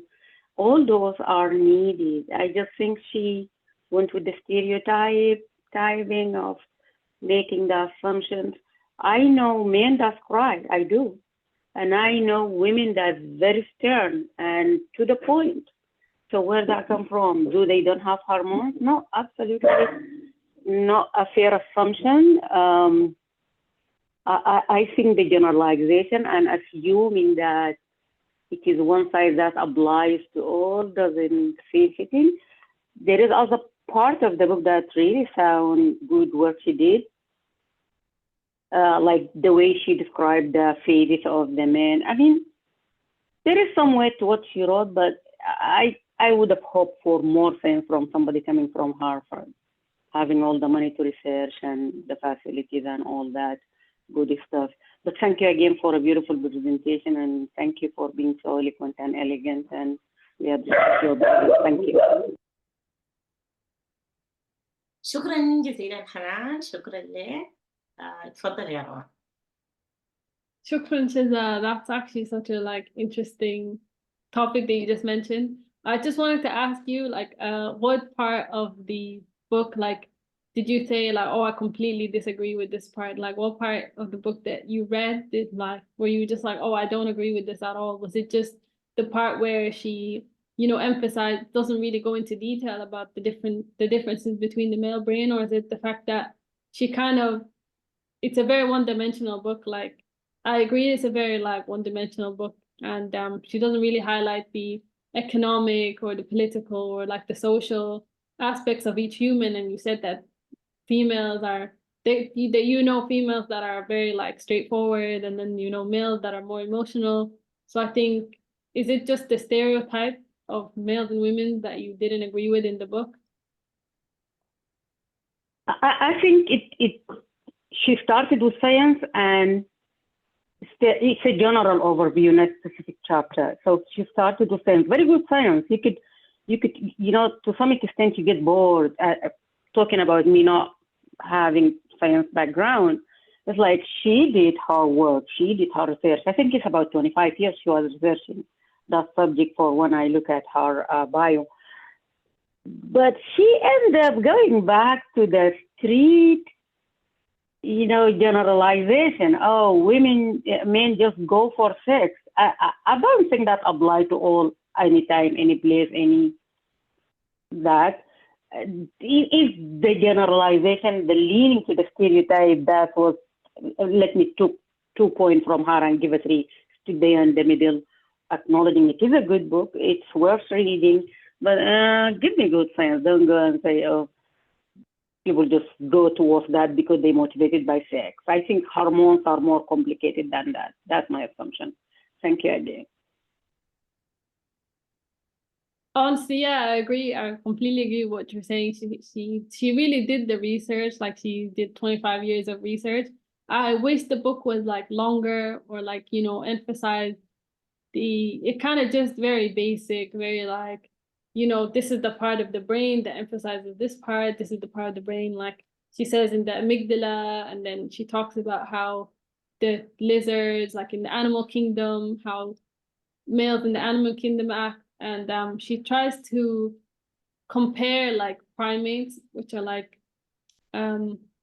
she tries to compare like us to primates. Like, she tries to talk about how our biology and our instinct is motivated by these hormones and stuff. So I think maybe she should emphasize more, like talked about the complicated, it's really hard to put the male brain into one book. I think it is a complicated topic, like, because obviously each male is different, but I think her book is very general. It's very like one-dimensional, and she adds like research and stuff, but she also adds like her own like part of life. I think to make it a scientific book, she has to purely like talk about studies.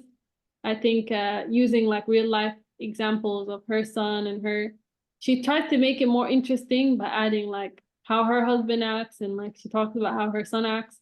But I think it's not very scientific. So if we were talking about a purely scientific book, purely about neuroanatomy, purely about neurobiology, she doesn't really have to include those parts, because in science, those are not very like good examples. They can't really be used in a study. If you use like a hypothesis and theory, you can't really use like how your uncle loves cooking and like how your auntie loves to, like maybe like how males provide and stuff. So it is very general, I think. But it is a very good book. It's definitely worth the read. But I think, yeah, it is very one-dimensional. But it's also like a better way of understanding the male mind.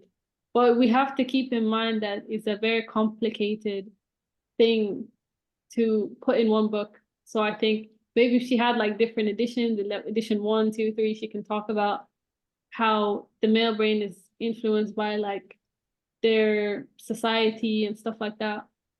So yeah, I hope that answered your question, Sudha. You did. You're brilliant. But here is another point. For example, you just referred to her uncle loves to cook. Take that statement to another culture, another context. For example, up to recent years, it was really, like stigma for a man to be a cook in Sudan. Like working as a chef was not associated with good men at all. So those stereotypes doesn't fit anywhere, any place. You know what I mean? So I know so many men that doesn't like to fix things. I like maybe fix more things than some men I know. So it's flaky in the when she starts leaning to the stereotypes, I think that's where she lost it. Despite her good research, the woman spent time doing and working on it, and then maybe she's trying to make it sellable, so she started bringing her son here and her uncle here and there. That made it interesting, but it lost the track of being science, the depth of the science of it. Thank you again. Thank you, Sudha. Yeah, I completely understand what you're saying. Yeah. شكرا حنان، شكرا روان. عبدالباقي تفضل. الحقيقة أنا ما عندي سؤال، لكن بس كنت بنبه محمد جاد كريم عنده سؤال. I think it is interesting to روان. moreover برضو حنبه لأنه سليمان آدم حيقدم كتاب عن الجندرد برين. I think كثير من الأسئلة جات عنه، فحيكون برضو حيجدول في واحدة من حلقات هذا البرنامج يعني، فربما ده يغطي بعض الجوانب اللي ممكن تكون. وبرضو كتبته في ميل different من الدكتورة دي بريزني whatever her name. الثانية كاتبة مختلفة تماما، لكنها from a scientific and probably cultural aspect point of view. وشكرا لكم انت. شكرا عبدالباقي، شكرا لك. عثمان تفضل.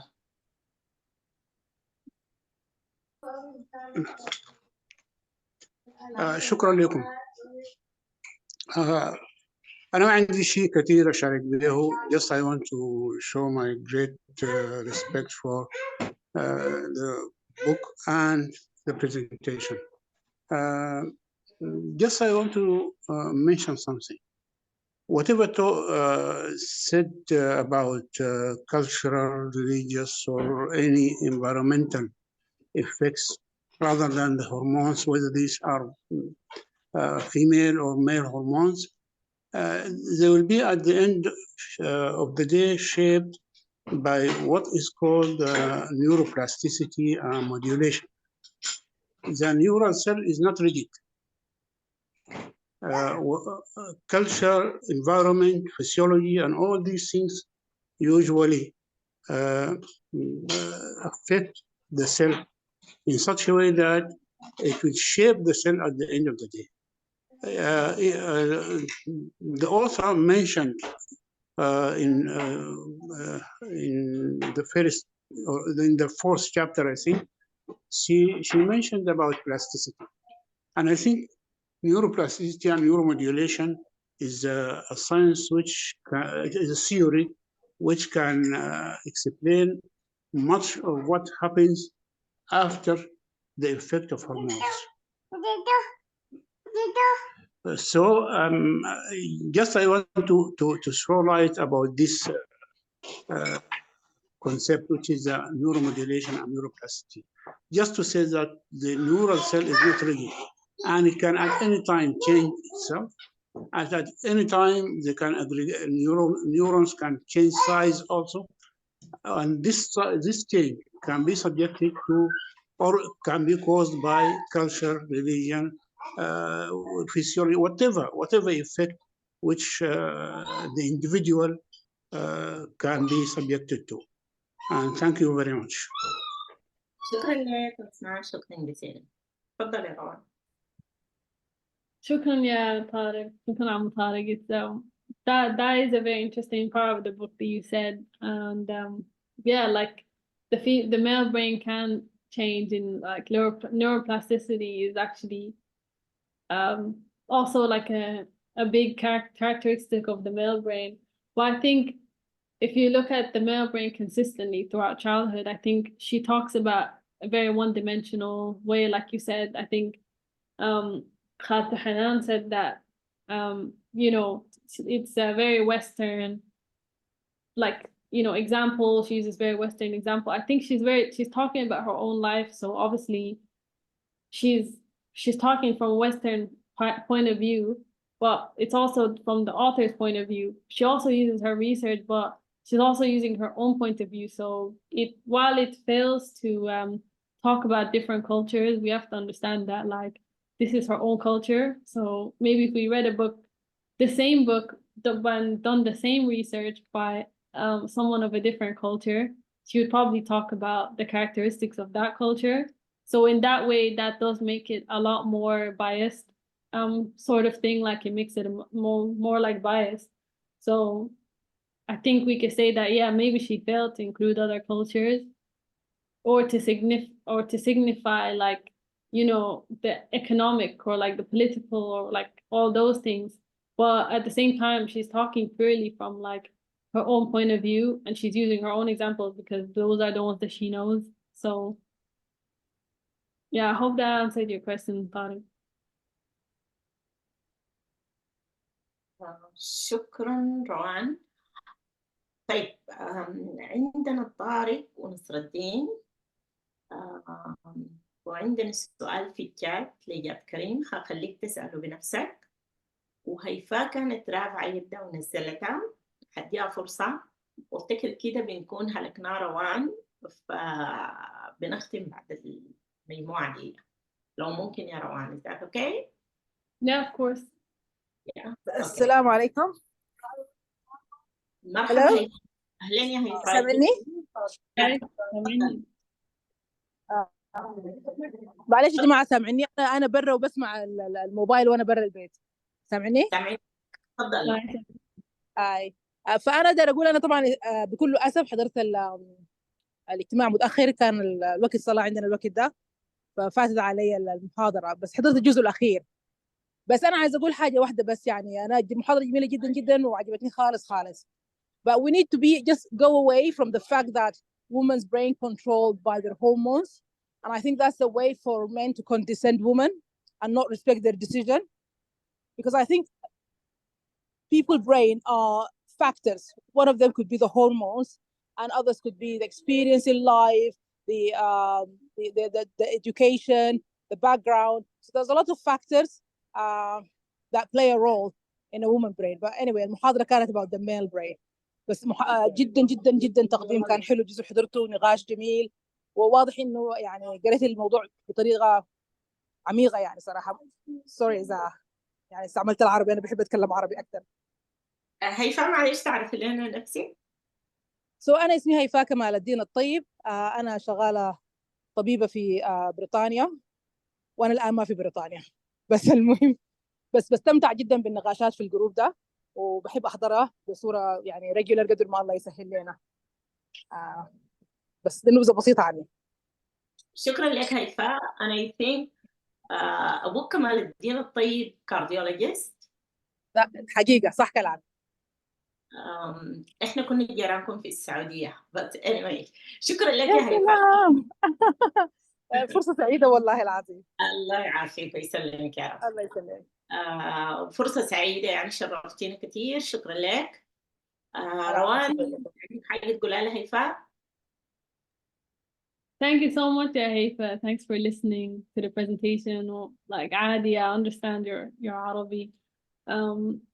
Yeah, like, wallah, you made such an interesting like point, Hassi. You just said like how if we say that the females are purely influenced by their emotions, I think we will like fail to give the like props to the female. I think women are still very much like, where like we have high emotional intelligence. So I think we're not just influenced by our hormones. I think we're not just purely influenced by our emotions. There's a lot of factors that like influence. I think someone mentioned earlier, I think it was Hanan, but I think she talked about how like our biology, like we kind of, men and women need each other.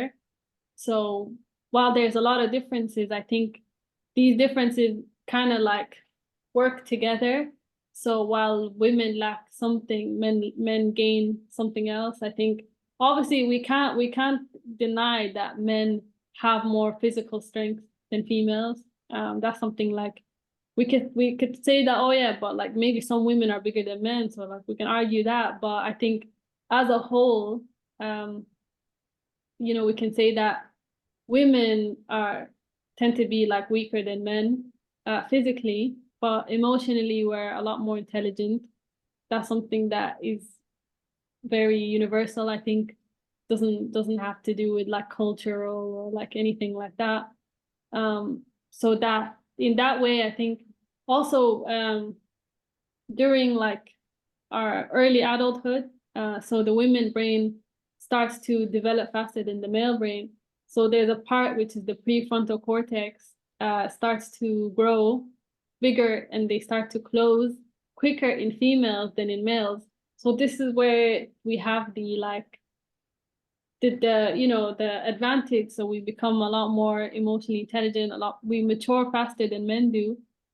And this is because of like our biology really like the prefrontal cortex starts to close, and in males it closes a lot later. It closes when they're like 28, 27, whereas in females, our prefrontal cortex, which is the decision-making part of the brain, it starts to grow from the age of 24. So it allows us to make less emotional and more cognitive, decisions. So in that way, I think the author kind of failed to recognize that part, but she does kind of skip over briefly.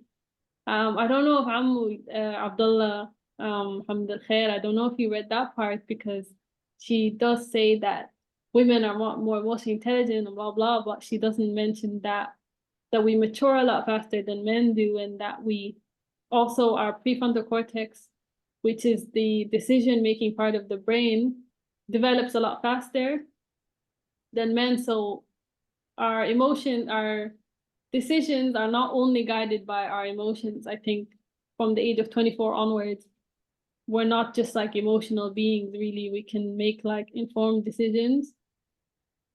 So I hope that answered your question, Dr. Haifa, and thanks for watching. It's very clear that you like really listened to the presentation. So yeah, thanks for attending, even though you're not in the UK. شكرا هيفاء، شكرا كثير ليكي، شرفتينا. شكرا روان.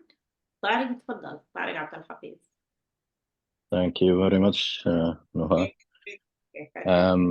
Shukran, Rowan. Yani, I really don't have a question. Again, I just want to commend your way of presentation, the pick. It's a very intelligent book, and you read it and you actually dissected it very, very well. Not only the book, actually, you probably are very knowledgeable reading around the book as well. So the way you answer the questions, the ease, the way you handled all questions, I think it's a very good exercise as well. I think this is what yourself and Sarah, hopefully next week, Sarah Suleiman, your participation in this group, I think it's a good exercise for you guys, and I can tell you passed in with a distinction, and you're ready to get up in very high platforms and present and answer questions so confidently. That's great. I didn't read the book. I listened to your presentation and the discussion.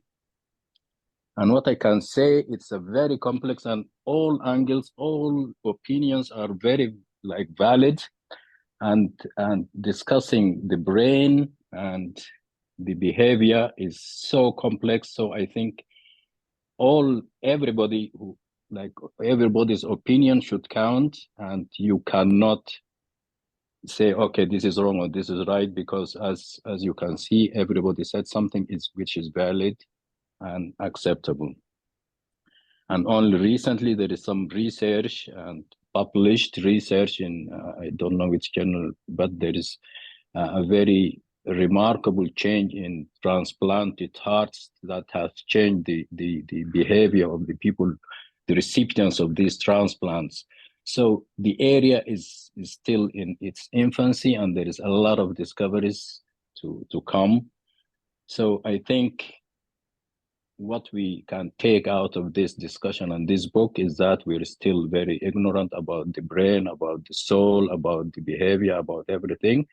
And I'm looking forward for next week's, I don't know, is it next week or anyway, whenever it is, Sarah's presentation about the female brain. And It is on the 20th, Tariq, on the 20th of April.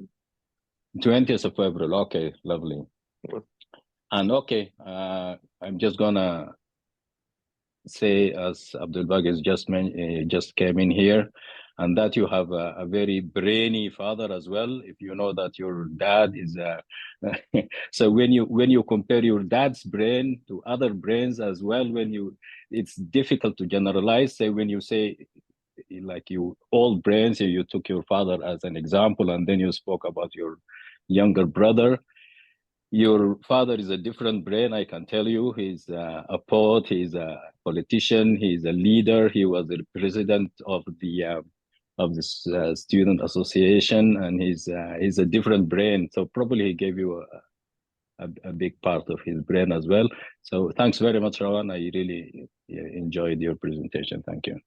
شكرا طارق على التعليق. شكرا لك يا طارق، يعني كفيت ووفيت. شكرا لك.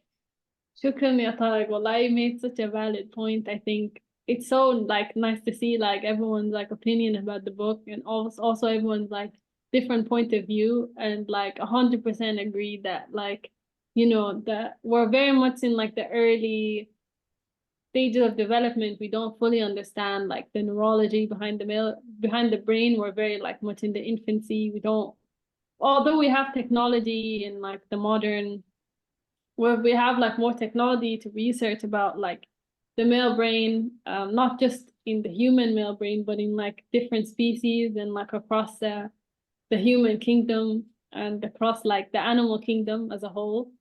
We don't really have the we're very much still like early in our research. I think maybe in the future we're gonna have a lot more discoveries, and I think modern science will probably come up with a lot more solutions, and we'll probably, you know, like a lot of like modern medicine is undergoing like significant changes. We're like discovering new things like every day.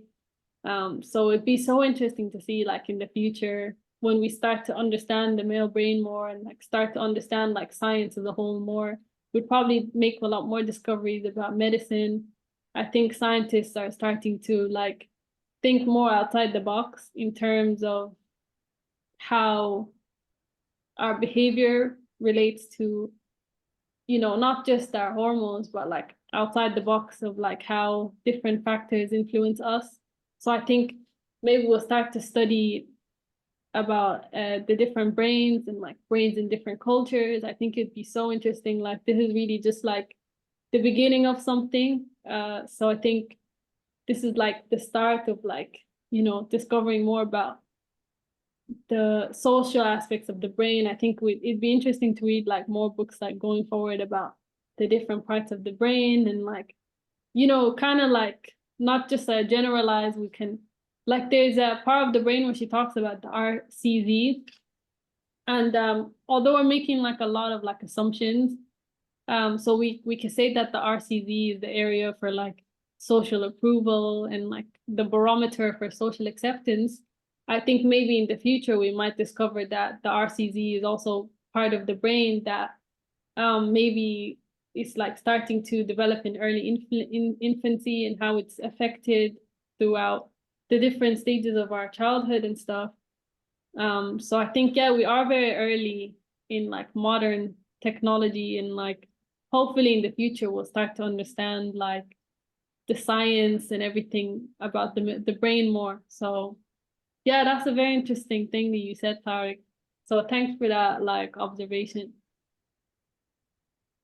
شكرا روان، شكرا جزيلا، شكرا طارق. نصر الدين اتفضل. By the way, روان، نصر الدين also أمنية. السلام عليكم. شكرا نهى. أهلا يا نصر الدين. وشكرا روان على التقديم الجميل. Unfortunately, I missed your first presentation of the book, Rowan, but I was very impressed by your response to the questions raised and the comments, and your very well articulated answers, and your confidence presence. I was really amazed, and I have the pleasure to have one of you of our, I can say our kids, if I can say, among us doing this great presentation. So it is very, very highly appreciated the job you have done. And I see that you have read the book very well, and I think you understand all the bits and pieces about the book. And you are, I think you have a great future. And only my question to you, do you read other than scientific books, Rowan? Because I think you have a very good presence, and I think you will be very critique for the books. And I think if you read like literature and other books about other social and other topics rather than apart from the scientific topics. And I think you will be very good in that aspect.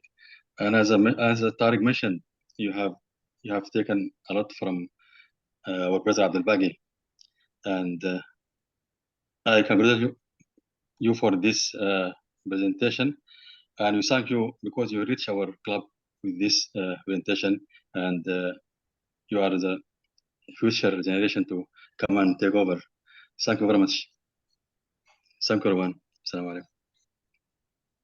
شكرا نصر الدين. شكرا. تفضل يا روان. Well, shukran Nasruddin. That's such a big compliment. Wallah, like I'm actually so happy to hear that, and I'm like so proud to be part of the club. By the way, thanks for inviting me on the platform and stuff. And I'm actually excited about being a part of this book club. I think it's so amazing that to share information, and obviously everyone here is mashallah has such a big scientific background. I think everyone's here is a doctor or professor, so mashallah, it's nice to be a part of that. I think there's a lot of big brains in this group. I think it's nice to be a part of a society, a book society, where everyone gets to talk about their opinions, and everyone's making such valid points, very educated points. I think everyone here is coming from a very educated background, so I'm happy to be a part of that. So yeah, thanks so much for your compliments. Wallah, honestly, if anything, I feel being a part of this club is more of a compliment, really, because everyone here is so intelligent, mashallah.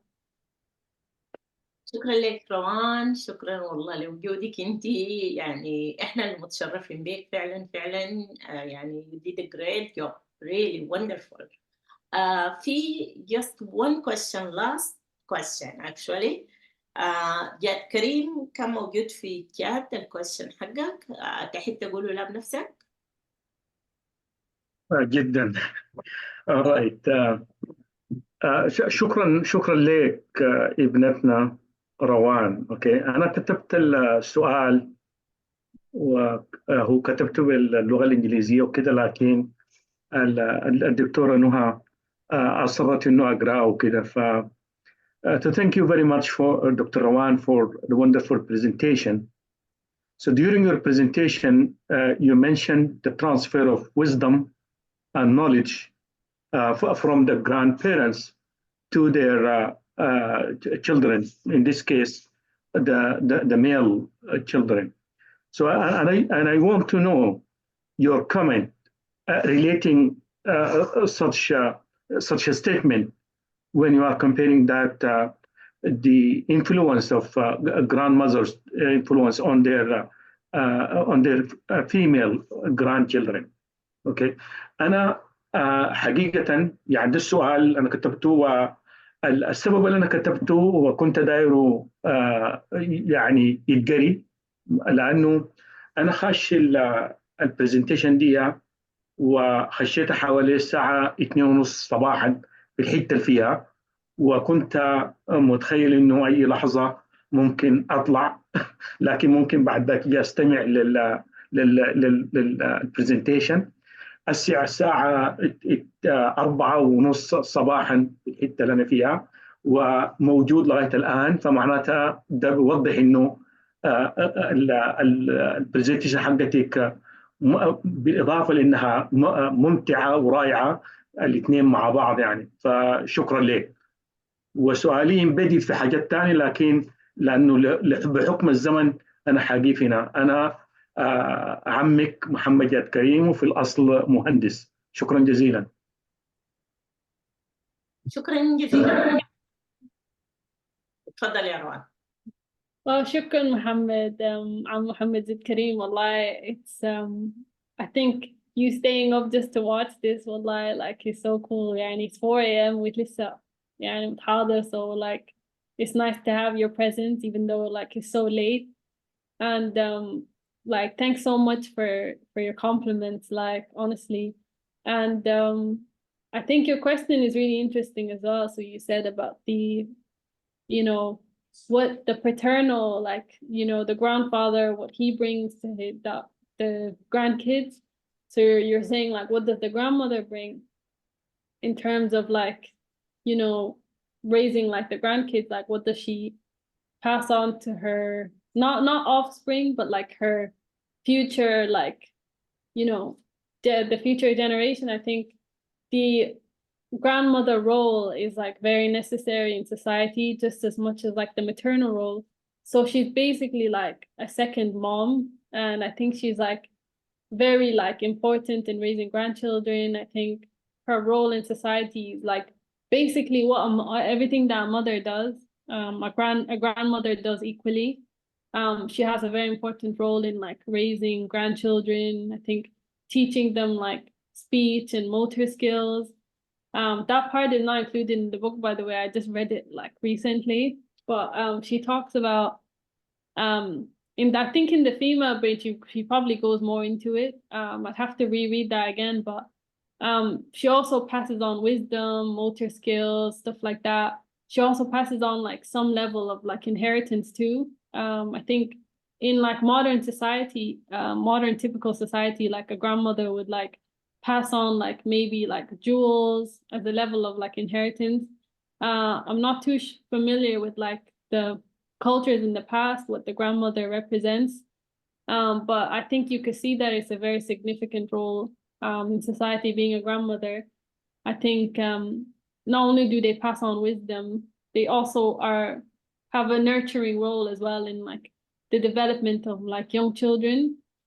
Then again, I am generalizing because I'm like, it's a very general way of answering, but this is like the role of grandmothers typically, like generally. But I think if we go into different cultures, like different, like grandmother roles are just equally as important across all the cultures. But I think we can say like in like a Sudanese culture, we can see like how important like the haboba is. I think she's like one of the most like important figures in like raising like the young kids. She's basically like a second mom. I'm speaking from like experience really, but in general in like Sudanese culture, the haboba is like very important. I think you can see that in like your own haboba probably had a very hands-on approach. I think in our culture, in our society, the grandmother plays a very hands-on role in comparing to like more Western society. Because the grandmother is basically you're living with them. Like in Sudan, like a lot of people tend to live with their grandmother. The grandmother's house tends to be like the center of like social, family socialization and stuff like that. Also, the grandmother passes on like her things to her kids. You know, my great grandmother passed on like Idda to my mom, like stuff like that. So that's like the modern way of like the grandmother passing on stuff to her grandchildren. So I hope that answered your question. Thank you. You did an excellent answer. Thank you. I appreciate that. Thanks. It's like the traditional way of like the grandmother role in society. But yeah. شكرا جزيلا.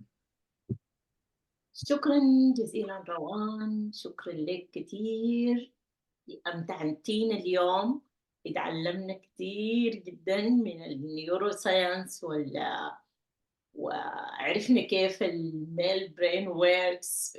نقدر هسه نترجم ونفهم هم بيعملوا كده ليه and why did that happening and this happening, why. Now we have an explanation for that. It was really very interesting, and it was wonderful the way you presented, the way you answered the question. It was a great presentation. Congratulations for that, Rowan. And I'm sure كلنا استفدنا من البرزنتيشن دي، استفدنا من كل الحوار الدار، فشرفتينا كتير يا روان.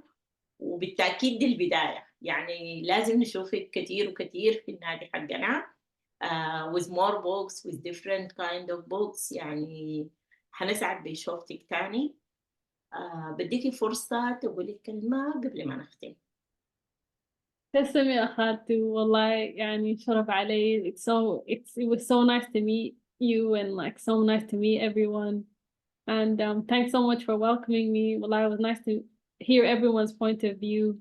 And everyone is just like so intelligent as well, like in this group. Everyone's making like educated questions. And it's also nice to see people like point of view. I was very interested to like actually hear other people's point of view that read the book as well, to see like how they understood it and كيف ترجموه, like فهموا شنو من الكتاب. And a lot of people actually like gave me a lot of like useful information, come on, because you know, they have like a lot of background about this, like so thanks so much for this, and thanks everyone for coming. Thanks everyone for listening to my presentation as well. And it was nice to meet everyone. ونحن كمان بنقول لك شكرا لك كثير يا روان. شكرا للوقت اللي اديتينا ليه، واكيد عندك حاجه قدرت تعمليها ووقتك اتاخر، فشكرا لك. شكرا لكل الحضور اللي شاركونا الليله واللي حضروا معنا واللي احتفلوا معنا بيوم المرأة العالمي والديسكاس معنا الميل برين. شكرا لكم كلكم، شرفتونا كثير، وان شاء الله نتلاقى في مرات جايه. شكرا لكم.